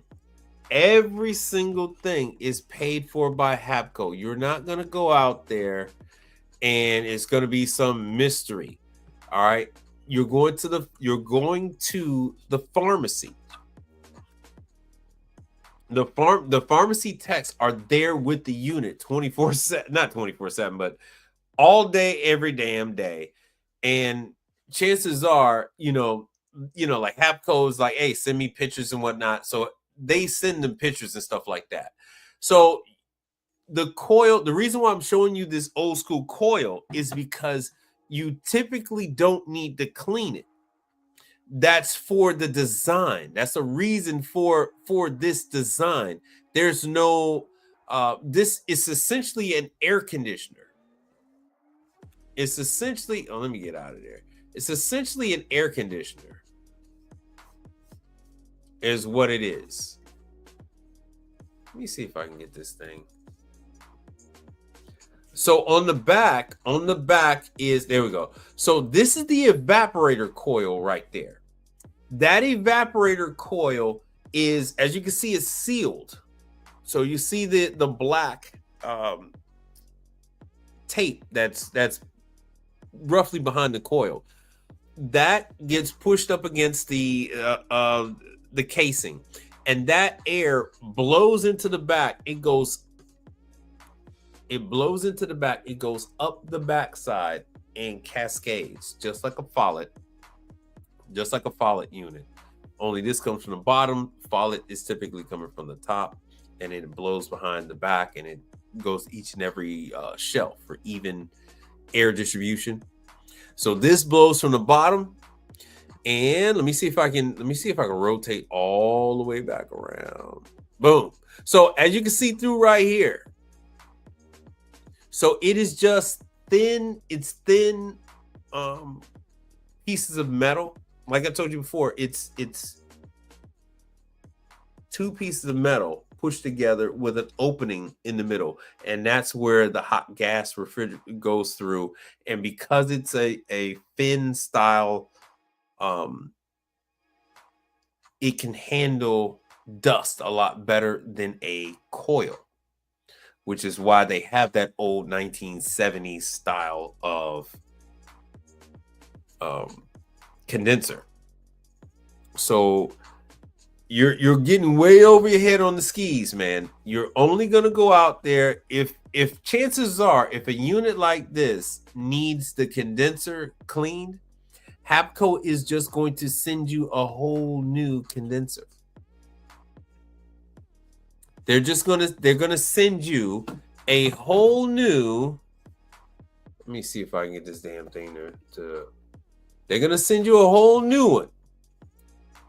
This right here that you're looking at, if it needs to be cleaned, you're gonna get a new one. So you don't ever have to worry about that. And if you're gonna clean it and they're gonna pay you, look, man, Rob will pay you for whatever needs to be done. But chances are, if there is so much dust on that condenser coil, by the time that happens, that the bearings on that condenser fan motor are going to be shot. It's going to overheat that fan motor, and that whole thing, that whole unit, Rob is going to say, hey, look, I'm overnighting one. It'll be there tomorrow, 10 a.m. Need to go in there and put in another. So all your questions, you send that, all your questions, you give it to Rob. Rob will take care of you. That's who you want to talk to, Rob, and not some random guy on the internet. So I'll give it to you. I'll give you the information. That's between you and them. Between you and them to work it out. Now, do I do these jobs? I haven't done a job in a while, but yes, I do the jobs. Rob is always asking me to do one. Hold on one second, because I just had to show some of these pictures the other day. Let me stop this and let me show you. Show you.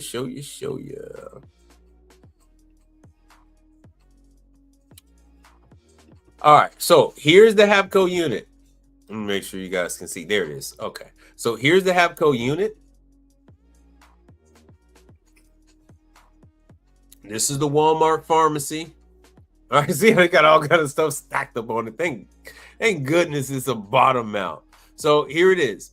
And then, so there it is saying Hapco. See, that was 2021. I don't know if you guys can see. That was 2021. And there it is right there. So this is one I had already taken care of. So I was making sure. Sometimes I hang around and I'll make sure the thing is reaching temp before I get on out of there. So here is, see, like this is one. This was Richmond, Texas. There's another Vietnamese guy, Tran, Walmart store number 546. That was 2020. That was 2018. Starbucks that I do. That was another place. What year was that? I got to check on his place. So here's Hapco. So this is one where the unit. I guess I changed it. So the unit is already going to come programmed. See, motor. He sent the motor condenser. Oh, let me see if I. Damn it. Why did y'all tell me y'all couldn't see? Hold on a second. I touched the wrong thing by accident. All right. So here it is. So, like, this is what the parts tag is going to come out. So he's shipped by UPS. This was out there 2019. Package is delivered to the pharmacy, so you don't have to worry about picking it up. It's already going to be there. So this was they had me change the condenser fan motor.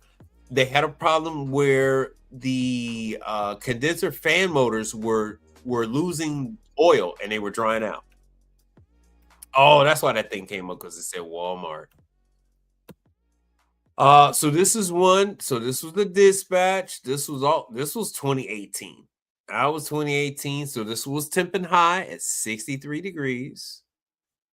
28. So yeah, he already, you see that? See, there's Rob's name all the way down at the bottom. See, it says contact Rob. So you call Rob when you get out there. Rob will talk to you about everything. See, the complaint was the unit was noisy, and that was the condenser fan motor. Condenser fan motor had failed.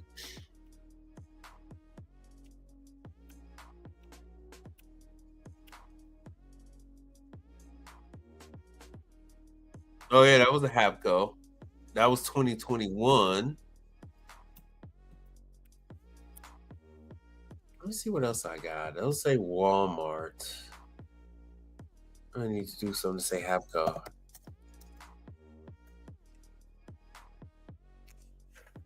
Ooh, ooh, ooh, ooh. All right. So if you need schematics, they got schematics, and they got breakdowns, everything. I never even had any fan motor problems up top. I think I had one door. I think I had one door problem.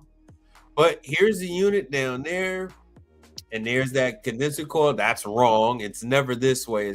It's always out to the side. That whole parts diagram is wrong. There's your schematic. So he will send you every single piece if you need it. That's see, like made in Canada. So this is how to get around that kind of stuff. It says made in Canada. Um Commercial pay is always higher than residential. Commercial pay is always higher than residential. Oh damn it. Did it again. Oh good. All right, still there. So you're gonna have to negotiate your own pay. You're gonna have to negotiate. So it's up to you. So these are all just different ones. See, as you can see here, this was insulin. So you're dealing with this stuff. It is, don't think that you're gonna get a call and they're gonna, let you do it a week later or something like that. It don't work like that. They want you to, it's pretty much they're gonna want you to do it right away. Let's see here. Oh yeah, see, this one time he was paying with credit card. This was back in, oh, what the hell year was that? I don't even had a damn year. I don't had a year. But there's all this information. Like I said, it's completely up to you. You got to talk to them. What I'm doing is I'm giving you the information so that you can talk to these people and work on it from there. But from the sound of it, you've never worked on any commercial units. So you're not going to go from working on Samsung to working on a True. It's like two strangers passing in the night. You're not going to go from working on a Sub-Zero to then go working on a Continental. It's not going to work. Yeah, I know because the questions that you're asking, they have nothing to do with learning. They got nothing to do with you getting out there. It's just like everything else. The pay is more in this because look at the picture that you saw. Look at the picture. Hold on a second. Look at the picture. I'm dealing with, or you're going to be dealing with, oh, damn it. Let me go back to Walmart.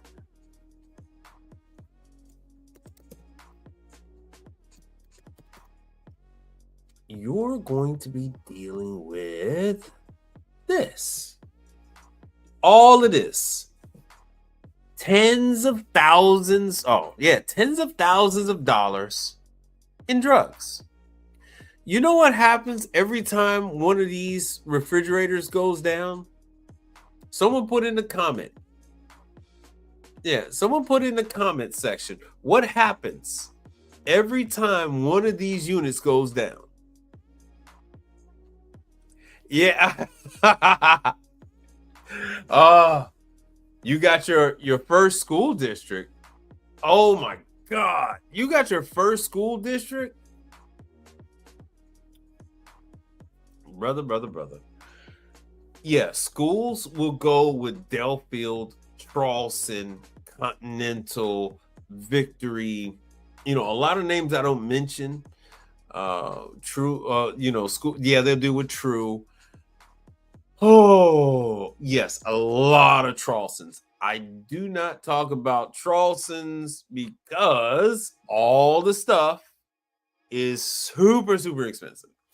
And let me finish this point real quick, and then we'll jump into that. But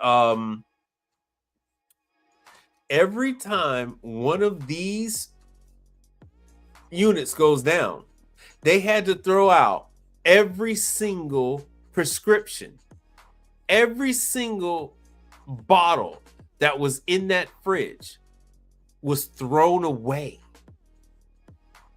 Oh, they don't panic. They have to throw that stuff away. They can't go, oh no, oh, it's not at the right, oh, we got to take it out. No, it has to be disposed of. Everything got to go. Have you bought, shut up, Nightbot. Have you bought drugs lately? The legal kind? They're not exactly cheap. So they have to throw out whatever is in that case. If it's over, whatever, hour, 2 hours, because they have to chart it every hour. And if it's not at the right temp, they got to throw everything out. They got to throw everything out. Those are prescriptions that don't have to be refrigerated. So this is a completely different deal. Oh, good. So so this sucker is covered. So here I am replacing a unit just like that. So as you can see here from the picture, right? As you can see here, this unit that I'm replacing, the legal kind, right? It had a leak. They're not having you do condenser cleaning. They're not having you do seal system checks and all this stuff. They're just replacing the unit. This is a contract with Walmart. It's a all-inclusive, a 360 deal. So they have to ensure that everything is working. And by the time that condenser is coated with lint and stuff like that, they're just going to replace that whole cassette. They're just going to replace that whole entire cassette. So that is where you come in at, is where they're going to have you come in there, and you're going to come the next day. See how dirty it is? And it cooked the unit. You're not going to clean any condenser coils. And there's a controller. There's a controller over there on the right. And so you just yank that one out, and you're going to slide in the new one. You're going to have to hook up all the wires and whatnot. You're going to have to hook up the controller to it. So you're going to learn. You're going to learn how the controllers work. You're going to learn how to plug them in. And as you can see, that unit is empty. It's empty. See, look at all the lint. You're not going to clean any condenser coils. It's going to be replaced. This was due because that unit was short. All right, so let me show. See, so this one, I'm showing the progress that is coming down. So this is going to be 46. Next one should have been less. Whatever. I had some other ones. Let me get rid of this. And yeah, I know the legal kind, man. Right. Well, I talk about the fridges for the not for the food bank, for the blood bank. Man, you're gonna have me going everywhere. Hold on one second. Those, and then we'll get to the Charleston stuff. So that's what I talk about. Follett. All right, blood bank. So these are the blood bank units. Let's see if you guys can see me. Yeah. So these are the blood bank units. I'm trained on Follett. You could do it. Some guys think it's a niche. They've, of course, never worked on it if they think it's a niche. No, it's Once you get stuck with this kind of stuff, it's an emergency. So they expect you to have enough manpower to be able to respond to them in minutes. You know, hey, they got a problem, you need to be there. You need to be there that day. They don't want to hear, because it's a freaking blood bank. If the temperature is off, they have to dispose of all of that. They have to dispose of all of the plasma. They have to dispose of all of it. So it's not a game. It's not a game. It's serious business. Yes, you're charging money, but they're expecting a heavy hitter and not a novice. So if they just replace the unit, give me. Oh yeah. All right. So Jacob, you must have been a little late. So the unit, when I say they replace the unit, they replace. Hold on 1 second.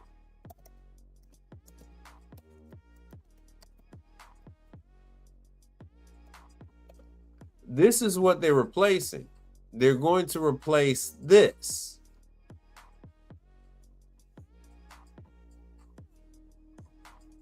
Which one is this? So it's this one.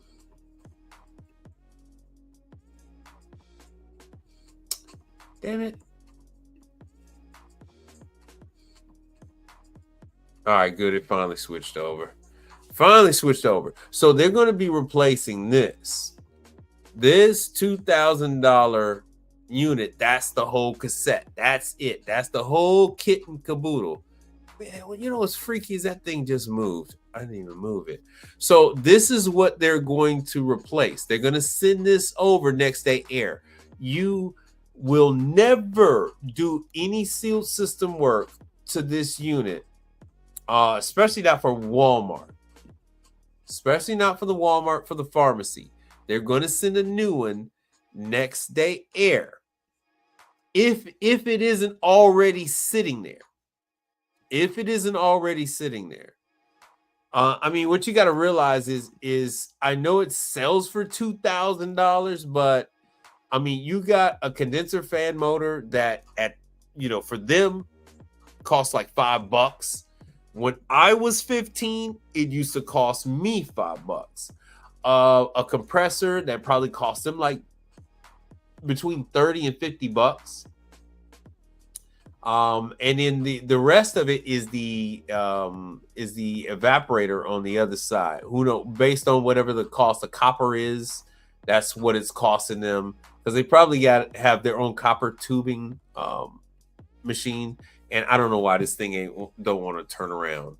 And then the other one is a very old school device that's used to press the stain. Is it stainless? I think the stainless line or aluminum line or whatever the hell it is. It's not copper. I know it, and I know you see copper here, but there's an eventual transition, I believe, into that old school type condenser. But yeah, so that's what they do. Yeah, I know. Oh, it's the game that's on, huh? Okay. Yeah, it's all just plug and play. So you're gonna take out. So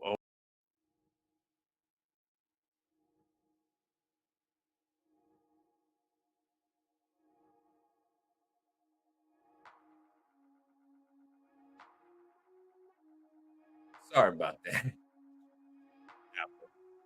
So you're gonna take out. You're gonna take out the controller. It's not gonna come with the controller. You're gonna unplug everything, all the probes and whatnot. You can't really see it because it's green screen. And then you're gonna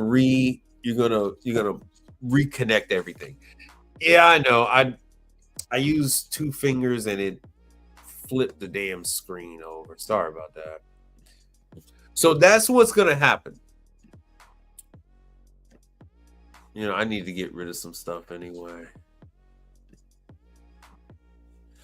So let me show you. Hold on 1 second. I know you guys are just watching me on the screen, but I am going to show you evap fan. Wait till you see this. Oh, so this is what I don't like about Charleston, Illinois Tool Works. Oh, that price came down. All right, so we're gonna do some searching.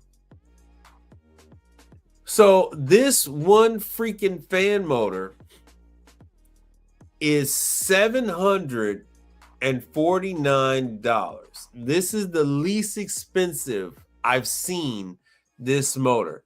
And unfortunately, this is the motor that's in most of Jacobs Charleston's.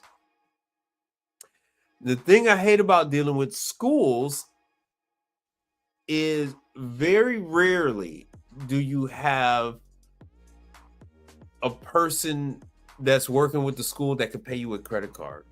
Most often, they're going to pay you at the end of the month. So that's the thing that I don't like with dealing with the schools. And so you have, let's see here. Here we go. Here's the model number of that part. So you get about 3 or 4 of these damn things.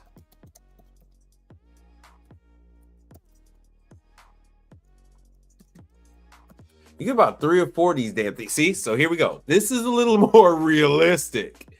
This is a little more realistic. That's wild that it only came up. So, and these things, I don't know why, but these things will happen in 2s and 3s. Well, I do know why. I don't know what the hell I'm saying it for. I do know why. So as you can see here, yeah. Oh no. Oh, your poor wallet. Your poor wallet. Oh no. So what he just said is, oh, I see I missed another comment. So what he just said is a reason why it's a little easier to get some of these accounts, because there are so many fish in the sea, and to wait 45 days for your money, oh man, that's a rough one, right? So like you see on the screen right here, this is an integral part. This is the multi-speed evaporator fan motor. So it spins in reverse, right? It spins in reverse when it goes in defrost, and then it has various different speeds. It's got like 8 damn wires. It's got purple, magenta, green, red, black. I don't know why they're only showing 2 wires here, but the damn thing got like 8 freaking wires, unless this is the new DC fan motor, which that would be nice, because the other ones had like, see, it says direct roll steel, multi-phase, 3200 RPM. Damn. Oh, so here's one with all those damn wires, and that's Webstron. So if you can imagine, you get stuck having to replace 2 of these in a month.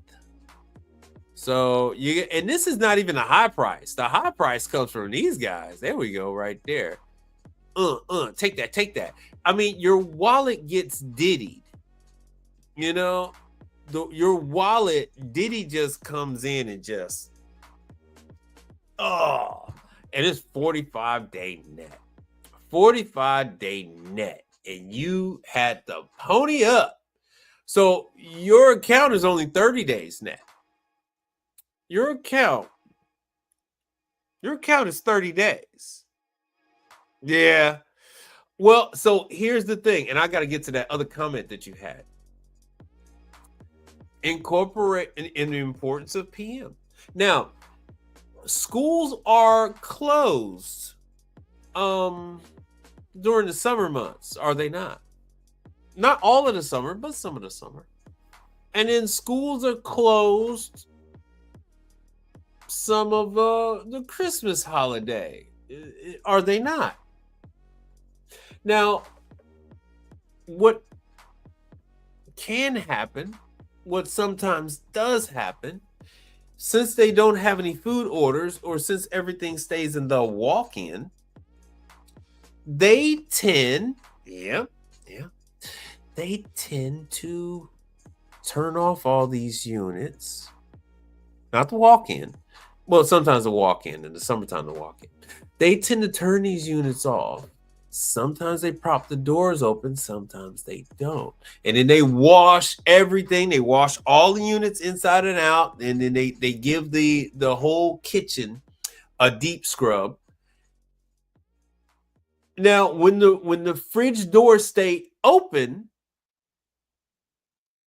you stand a little better chance than when the doors end up closed. When the doors end up closed and nobody's there, cleaning crew came in, they cleaned everything and then closed it, you end up with moisture getting into these motors. I haven't dealt with the new DC, but with the new motors, but you get moisture in there and they end up corroding. And you end up having to buy a damn $2,000 freaking motor. You end up having to, and you see, they don't even have it. It's not even available for Partstown. It's not even freaking available. And yeah, this is an ECM motor. So this is an ECM. It's not even freaking available. $1,398. Oh. And so you get paid every 45 days. But your account is every 30 days. And so this is just $1,300 motor. Some of the motors are over $2,000. Some of them are over $2,000. So you just never know when you get hit. You just never know when the diddler is just gonna have his way with you. You just don't know. You might get diddied. So these, as far as Charleston stuff go, 1,400, not too bad.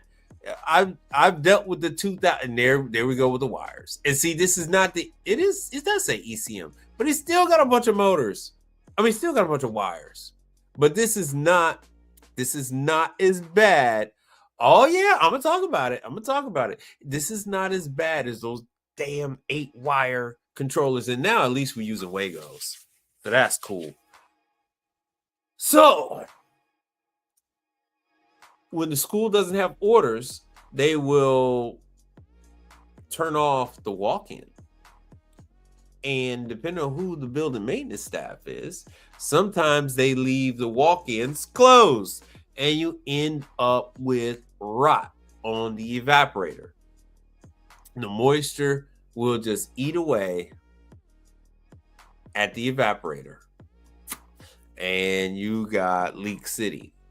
They'll have structural concept units, and them hoses will deteriorate, and you'll have Leak City. So it's schools are fun, but guys tend to get tired of ponying up all this money and then having to wait, and then at the end of the hopefully your 45 days doesn't end near Thanksgiving or Christmas. Hopefully your 45 days doesn't end and they say, oh, Gertrude has been out on vacation for 2 weeks, so it's going to get paid when Gertrude comes back.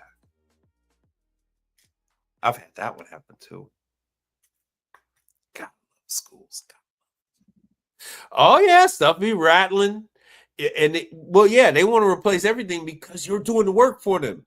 If you weren't doing the work for them, if you don't do the work for them, who knows when the next time they're going to get stuff fixed. So they're always like, oh, we got to get it done. Wow, we got this guy ponying up his own money.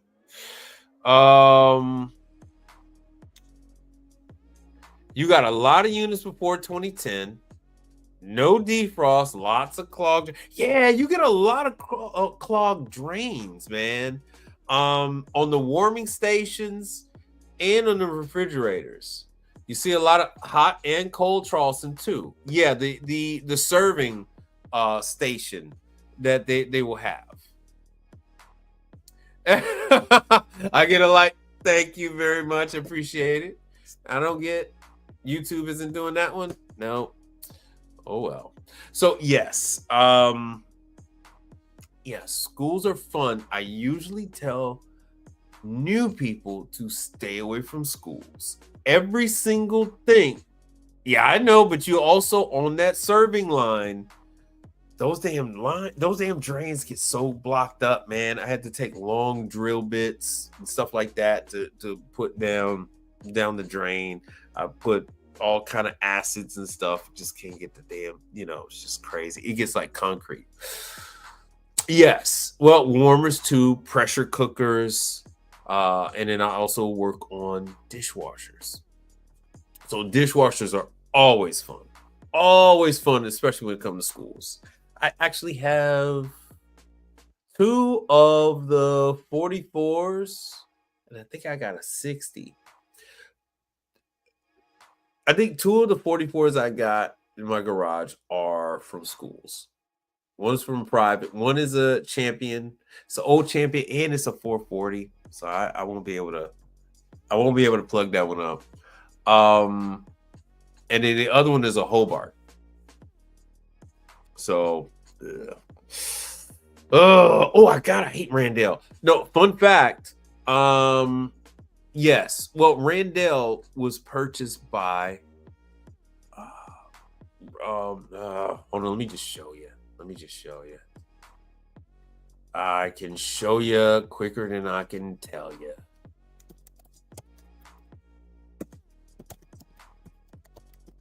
So the whole family, all of the Randell products, all the unified brands was purchased by Electrolux. Here we go. Was purchased by Electrolux.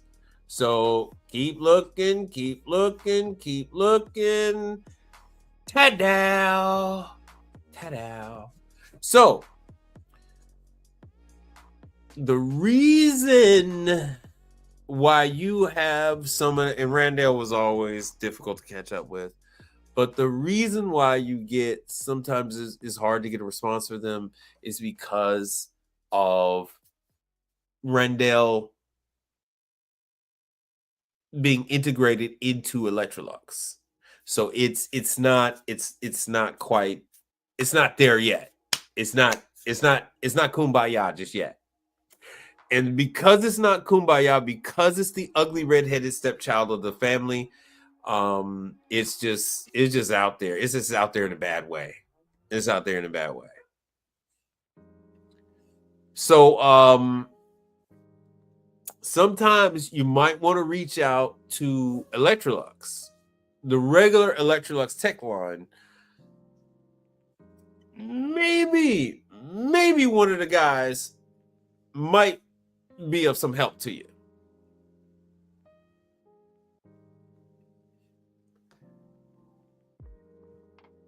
So you can't use them to get info like you could with Samsung or Decor.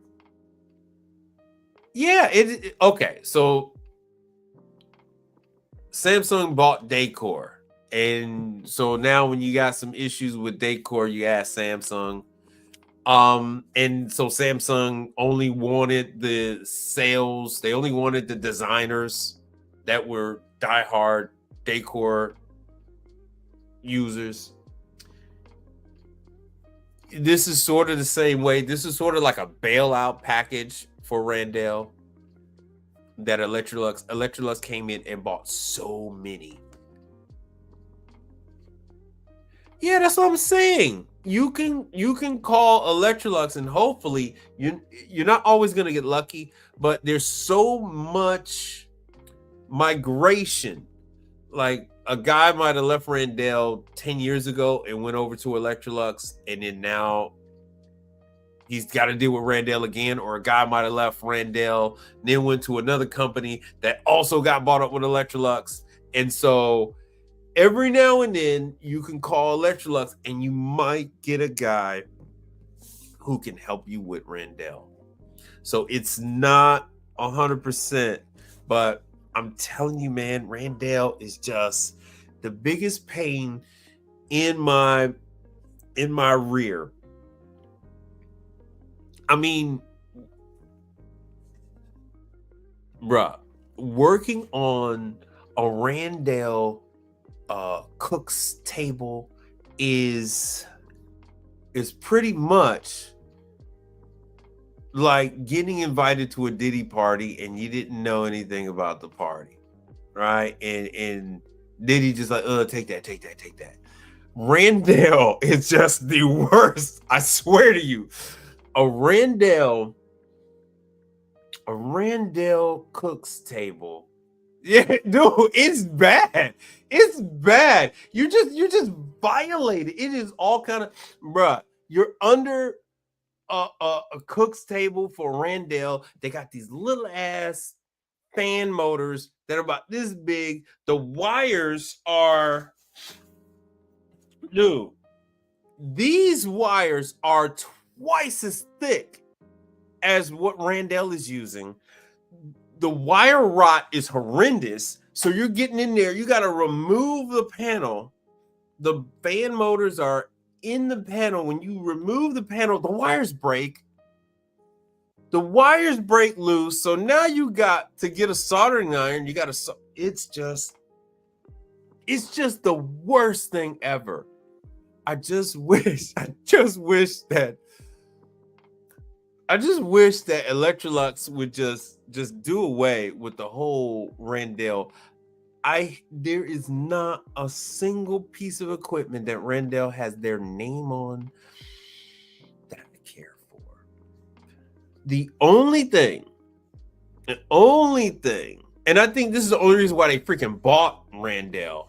Only thing that not Randall, I mean Unified was for this damn thing. This is the only thing that I believe that they bought it for. This is the only thing. And some of you guys have ran into some of these units. So this is what they use, the power soak. You'll have places like Five Guys and stuff, and they'll either use this one or they'll use another brand, and they'll use this to wash the potatoes. Not the whole potato, mind you, but they will cut up the potato. They'll put it through the French fry cutter, and then put those French fries into the power soak, and then the fries are just tumbling. I showed the video on Monday, or was it Wednesday? And the fries are just tumbling in there, and they use it to remove the starch, so they can take those heavy wet ass fries and throw them in that Pitco Solstice fryer and make them even heavier and even wetter. And then they throw them in the damn warmer from Marshall Air, and it makes them hot and wet and heavy, and they hit your stomach like a brick. But some people like them, and they're willing to pay $20 an order for them. So whatever. What the hell do I know? I'm just a guy sitting on YouTube telling you guys about the commercial appliance business. So anyway, I believe this is the only reason why they bought this damn thing. So there's the motor. They turn the damn thing on. They put the potatoes in there, and they just tumble around in there to rinse off the damn starch. So there's that. That's my belief. I don't think they bought this thing for any of these other ones. I've never seen this thing a day in my life. Never. So they got a sous vide. This is the hoods. Is this the hood? Yeah, this is the hoods. Somebody had mentioned this damn thing to me once. I was like, what? It's like, what the hell? What? A vac? I don't know. I've never even seen one of their hoods. Oh shit, you guys couldn't see. Damn it. All right, let me go back. Damn it. So this thing, I've never seen one of these a day in my life, man. This is their damn sous vide machine and whatnot. I never seen one. Of course, you see some of the kettles. Yeah. But the rest of this stuff, I've never seen it before, man. This is the damn hoods. I've only heard somebody mention this hood brand once to me in my life. I doubt that they bought it for that. And of course, this is that wonderful, wonderful Randall that we all would love to hit with a sledgehammer until dead. Grown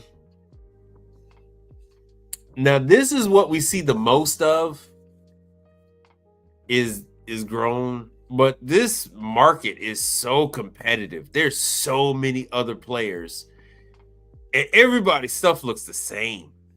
Everybody brazen pan look the damn same. Everybody's steamer look the damn same. Everybody's kettles look similar.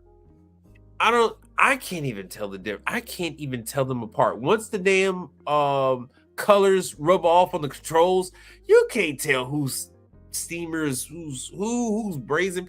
You'd have to take the covers off and see where the controls are to see a name on the board or anything. My stomach hurts just talking about this. It hurts just even discussing this. But other than that, the Electrolux lineup, I think it's pretty good. I think it's pretty good what they've done. So in case if you guys don't know, Electrolux just went and bought up every damn body. In the middle of the night, they just became like the company out there. Let me show you guys real quick. I don't really talk about Electrolux like that.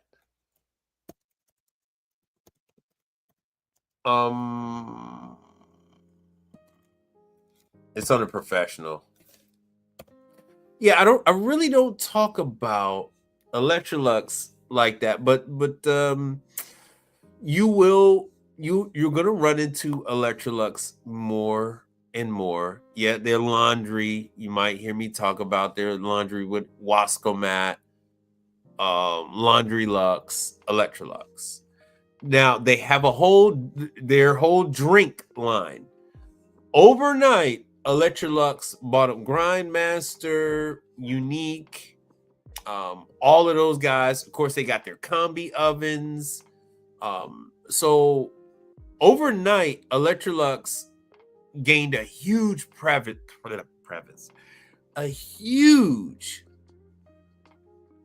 presence in the drink category, with now having coffee, espresso machines, coffee machines, bubblers, drink, frozen. They have soft serve machines. All that fun stuff. So Electrolux has, like I said, they have laundry, they got drinks. Let's go with the kitchen. And we'll go the dishwashers. You guys hear me talk about the Wietzen, right? So they own Wietzen too.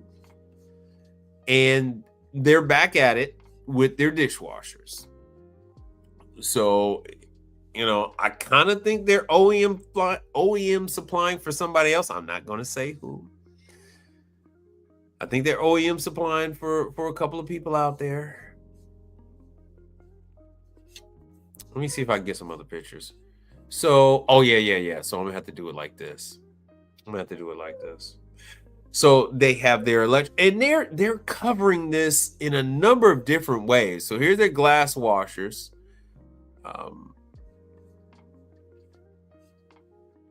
So very nice. So they're doing a multi approach. So they're kind of like attacking Myco. So they're trying to compete against Myco, and then they're trying to compete against let me go back to the other one, to the upright. And they're trying to compete against like CMA and like Champion, Moyer Debo specifically. So they're trying to go with their whole we have this chemical service delivery system, and we can deliver spotless glasses, where they have this whole thing where they're trying to compete. Everybody's trying to compete with getting the best looking wine glasses out of a commercial dishwasher. So that is a thing, believe it or not. That's a thing. And so if you look at this, it is eerily similar to what Wietzen is offering. Wietzen is offering 2 undercounters. Veetsan is offering 2 hood type dishwashers. Now, what they're not offering is they're not offering this zero lime and clear blue. That's reserved for this Electrolux line. It's not reserved for the Veetsan. So they got their wash, they got the glass, they got their barware. So this is the dishwashers. And let me quickly run through the I don't want to go to that I'm gonna go to cooking. Let me go to cooking. So we'll go to ovens. So the ovens they're trying to compete with everybody else. Of course, the Swedes are very good with the combi ovens. So they're trying to compete with Convotherm. They're trying to compete with Alto Sham, and they're trying to compete with the Scheisse Rationale. And yes, I'm pausing for dramatic effect. So, Electrolux, they have their combi oven and they have their Convotherm oven. Oh, let me go back. I think it does be quicker for me to do this way. Let me make sure you guys can see all this good. You guys can. I'm glad you like it. Share the Rob content. Okay, I'll give it to you. I don't have. All right, so that's what I'm trying to tell you. Through the jokes, what I'm trying to tell you is that I'm jokingly saying that they did this in the middle of the night, but they really did this in the middle of the night. It was like you open up the trade magazine and it's like, oh, Electrolux bought so-and-so. And then next month you open up the trade magazine, it's like, oh, Electrolux bought that one. Dude, for like 6 months straight, Electrolux bought a new company every freaking week. Every freaking week they bought another company. So they bought their way into the number. Well, I'll say it like this. They bought their way into the top 5. And before that, this was their only claim to fame. Does anybody know where this thing was at? Anybody know who used to use this marvel of engineering? All right, Germans, they are not. They're Swedes. Anybody? Bueller?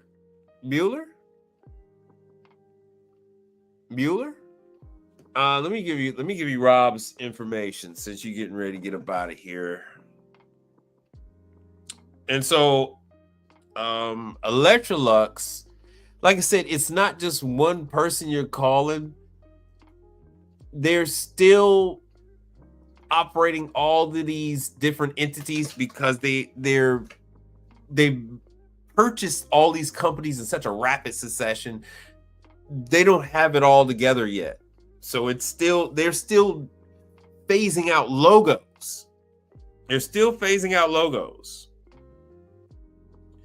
All right, so here is Rob. Where the hell is Rob? Yeah, dug it. Let me find Rob. Rob. Let me just look it up with Hapco.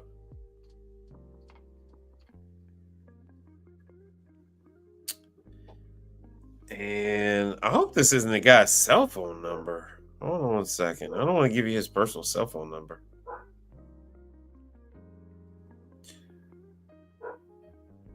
I'm gonna give you his email.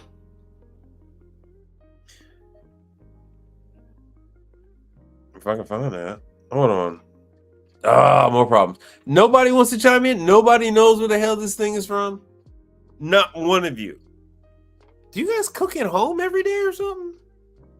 You guys never look in the back of any of these damn places? Oh, Brother Frank sent me some money. Oh, that was nice. Brother Frank ain't had to do that. All right, Rob. Let me just look up Hapco.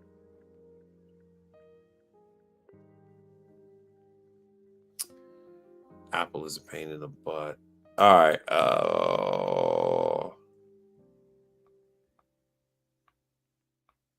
Good day, Mike. Okay. I got Rob's number. Jacob, put a 1 in the chat if you're still here.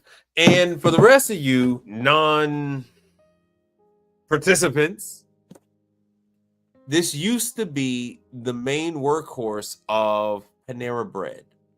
So this used to be the panini press at every single Panera Bread.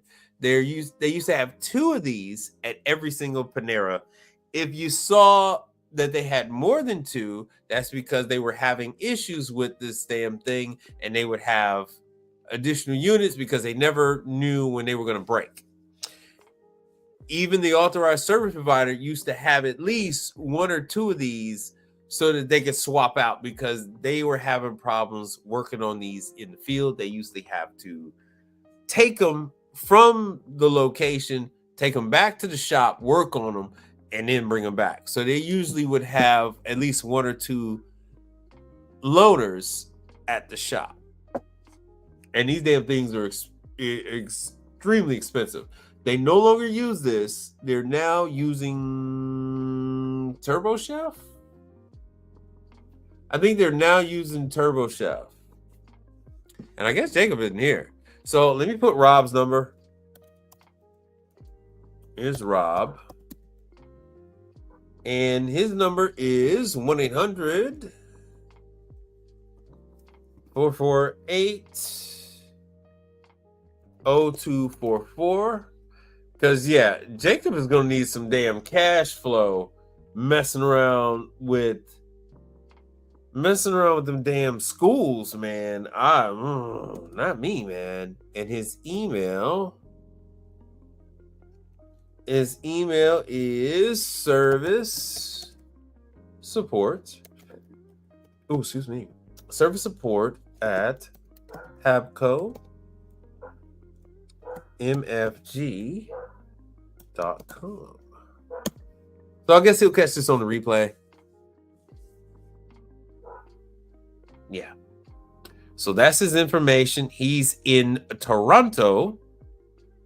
So keep that in mind as far as the time. I don't know why I thought he was Vancouver. So he's in Toronto. So Toronto should be my time zone. But he works, I think he's done about 4:00 my time. So that is Rob's. So this is Rob's number.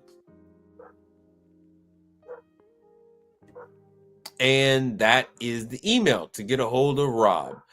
He'll be looking for, oh yeah, what's going on, everybody on IG? Sorry about that, man. Sorry, I've been bad to IG lately. I haven't been able to add anything. So, yeah, he's gone now. But, oh, wow. Oh, all right, cool.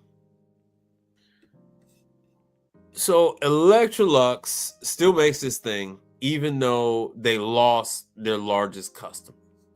But they made so much money with that, and they make money selling their units all across the world.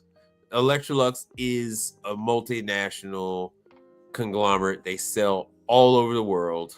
So that's how they make their money. Even though you never heard of them, in a lot of places you might have ever seen their stuff. They are everywhere. So yeah, so they've taken over other. Oh, sorry, I'm gonna have to get off here too. I'm yawning. They have taken over so many other companies, and they, everything is under the Electrolux umbrella. So even let me see, because I show this every now and then, but I have so many new people that come in. Let me show you this one, because most people don't even realize that they have these. So they have all kind of things. Electrolux caters. So this is a thawing cabinet. Electrolux caters to these culinary academies, these cooking schools and whatnot. So it's a thawing cabinet. And they have all kind of stuff like this for all the Michelin star chefs and steakhouses, Nobu, and all that kind of stuff. They cater to all these kind of places. Let me show you this because people never. It's going to be under. I don't know why it's not under refrigeration. This is so weird that it's not under refrigeration.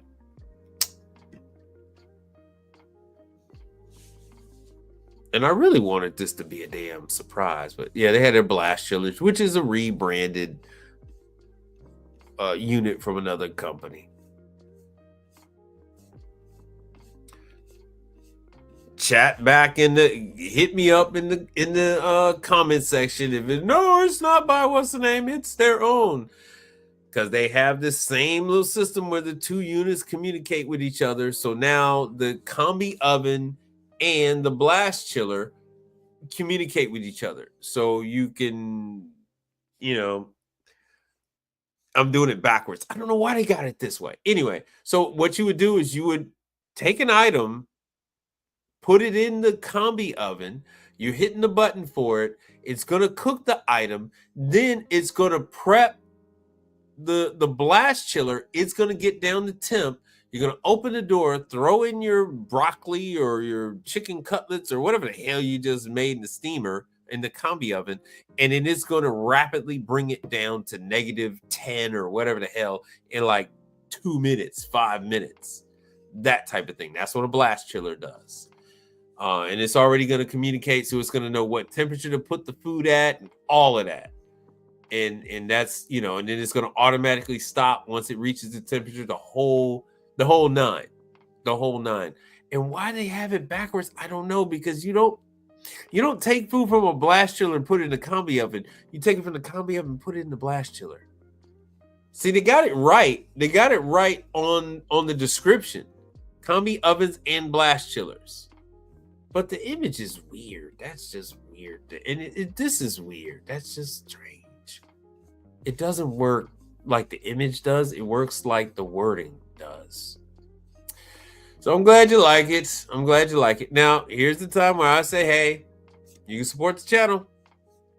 If you like the content, if you can get something out of the content, you could always, contribute for, the StreamYard. StreamYard, it costs a couple bucks. You can contribute for the microphone. I don't know where the hell I put my microphones. The lights and everything else like that. I'm constantly adding new lighting. I'm switching up the whole way I'm doing this. I'm gonna stand and do upright because I have so many things that I like to show you guys. So many other things that I want to do, and it's extremely difficult to do it from a sitting position. It's a lot easier to do it upright. So that I'm gonna make that transition to make this a stand-up thing, and I'm gonna incorporate probably a switching device, a deck, so that I can remotely switch the views, the viewpoints and whatnot. So let me show you. I really wanted to show you this thing real quick, and they've got it. It's kind of hidden. I don't know why it's hidden. I'm gonna have to Google it. It is Electrolux. I don't know what. It's probably under the beverages.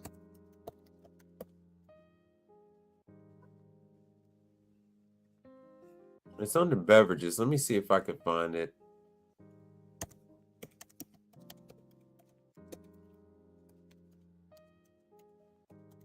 Oh, spelled that wrong.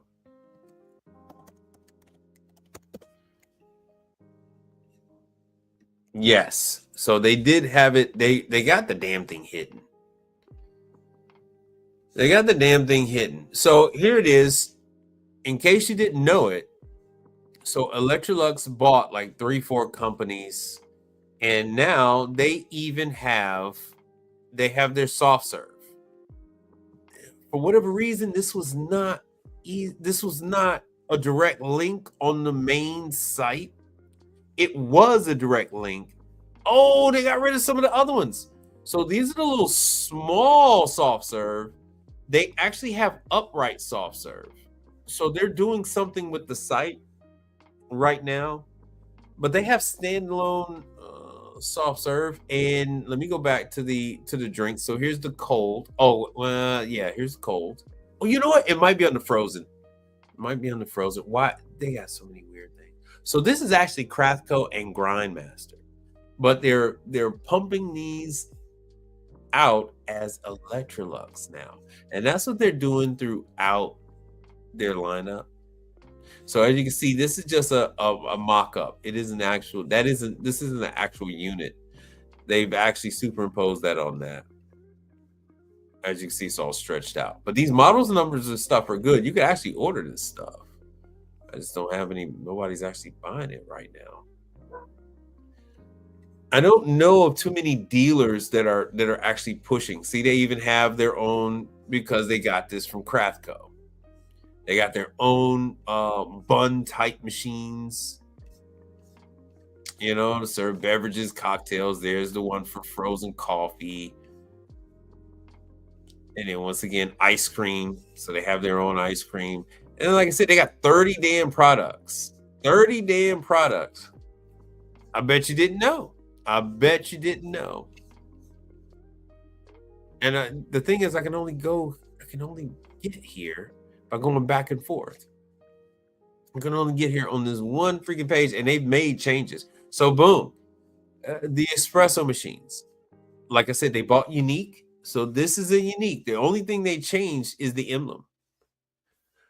And I say this as a guy who is now Electrolux authorized. So I am an Electrolux technician on all of their lines. They no longer have that stupid ass platinum. They used to have the damn platinum program. Thank God it's in the trash bin of history where the damn thing belongs. We used to be separated from servicing Electrolux products. They had only reserved a set few service companies to service Electrolux products, and they were deemed platinum. And so if somebody had a problem, they had to call Electrolux, and Electrolux would only refer a call to a Electrolux platinum service provider.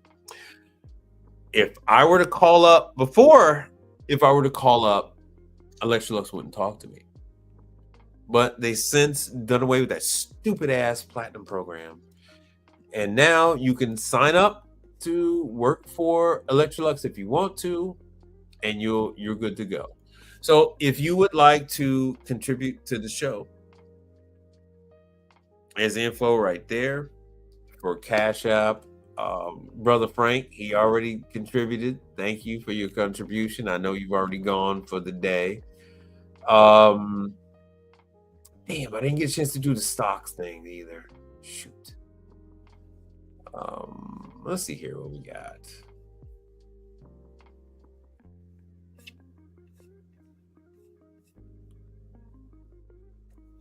This is the PayPal. Some people say the PayPal thing doesn't work.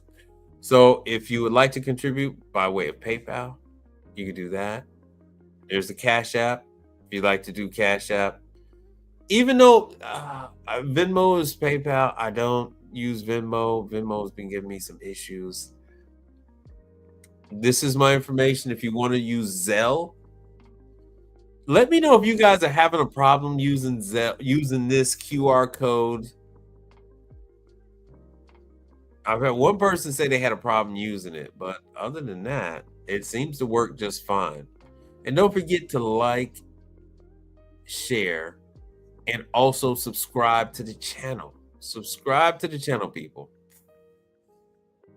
Before I leave, is there anything else that you guys would like me to give you? Any other information? So you got Rob's number with Habco. I gave you the information. You see a lot of information on Electrolux. So now with Habco, you can get a little cash flow coming in. You can learn about commercial refrigeration without tying yourself up doing seal system work. So essentially, you can, I mean, once you get a guy going on Habco, you can just have them doing Habco jobs. You can have them do Habco jobs and other simple calls like that. You learn from Jacob. Hey, schools, especially when you're dealing with the public school, you're going to charter schools. You're going to be dealing with 45-day net. I tend to work, well, not tend to. I specifically work with private schools. I would like to say I don't, but I gotta go deliver detergent to a private school in the morning. All temp and rinse aid tomorrow. Let's see here. Let me see. Oh no, that was something else. So let's see what else we got going on. So just some stuff you learn about what other people got going on in schools and whatnot. So my advice to you is to stay away from the schools just yet. Get your footing. You're gonna want to, run calls for Blue Air, not Turbo, Blue Air. You're gonna want to run calls for Habco. You're gonna want to run calls for Onera. You guys use Onera Group yet?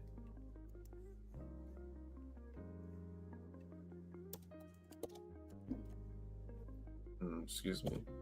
You guys are going to want to do stuff like Onera Group.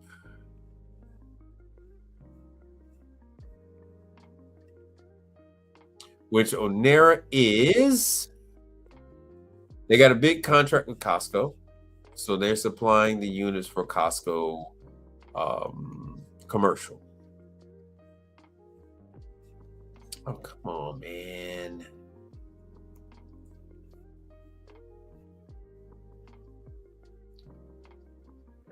Maybe this is better. And one of the reasons why I like dealing with, oh, wow. One of the reasons why I like dealing with Fagor.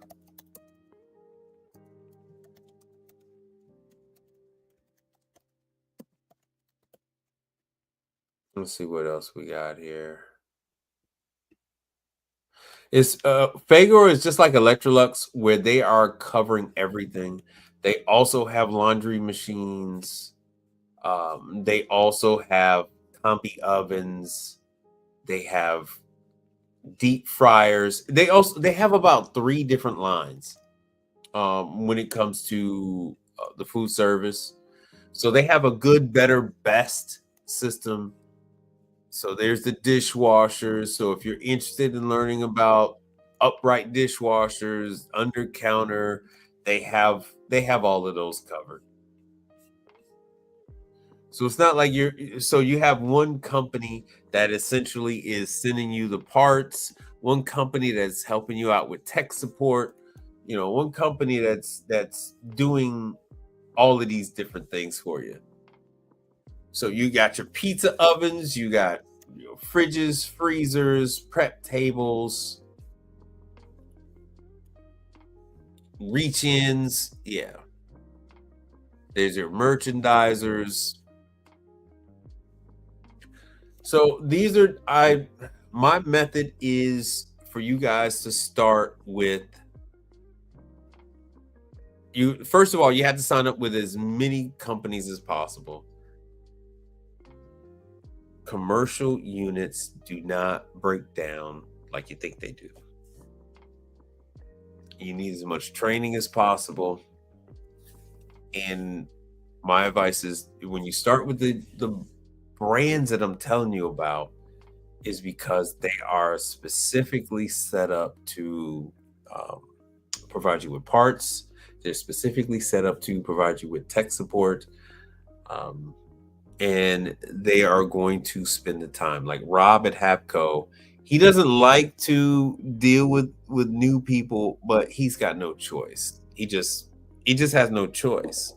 As long as you guys are good, you're going to be fine. As long as you're good, you're going to be fine. And you're going to take that information that you're going to learn about programming these controllers, understanding what happens when the temp probe goes bad or the controller. You're going to see different defects, different things that happen with these units, bulges and things like that, different errors that you are then going to carry over to other units, right? So True is not going to be as nice to you, and Continental is not going to be as nice to you. Delfield is not going to be as nice to you. Not as nice as Habco is going to be. Not as nice as Onera is going to be. Not as nice as Blue Air is going to be. So that's where I'm telling you guys to start. The money is going to come later. If you immediately go after the money, you're going to crash and burn. Why? Because you don't know how to service these units yet. Learn how to service them, and there's no limit. You could charge as much as you want because people have to have these units working. That's why I show you guys how to use the health department so that you can get to the customers that have the open wallets. All right. And with that, I am going to get out of Dodge. I'll see you guys on Monday at 7 p.m. Central Time. And once again, thank you, Brother Frank Evans, for contributing to the channel.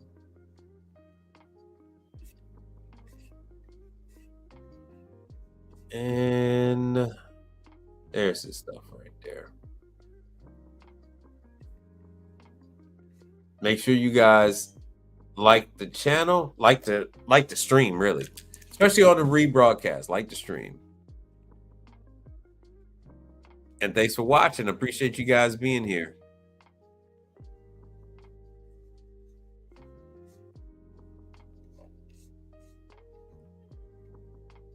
See you guys on the next one.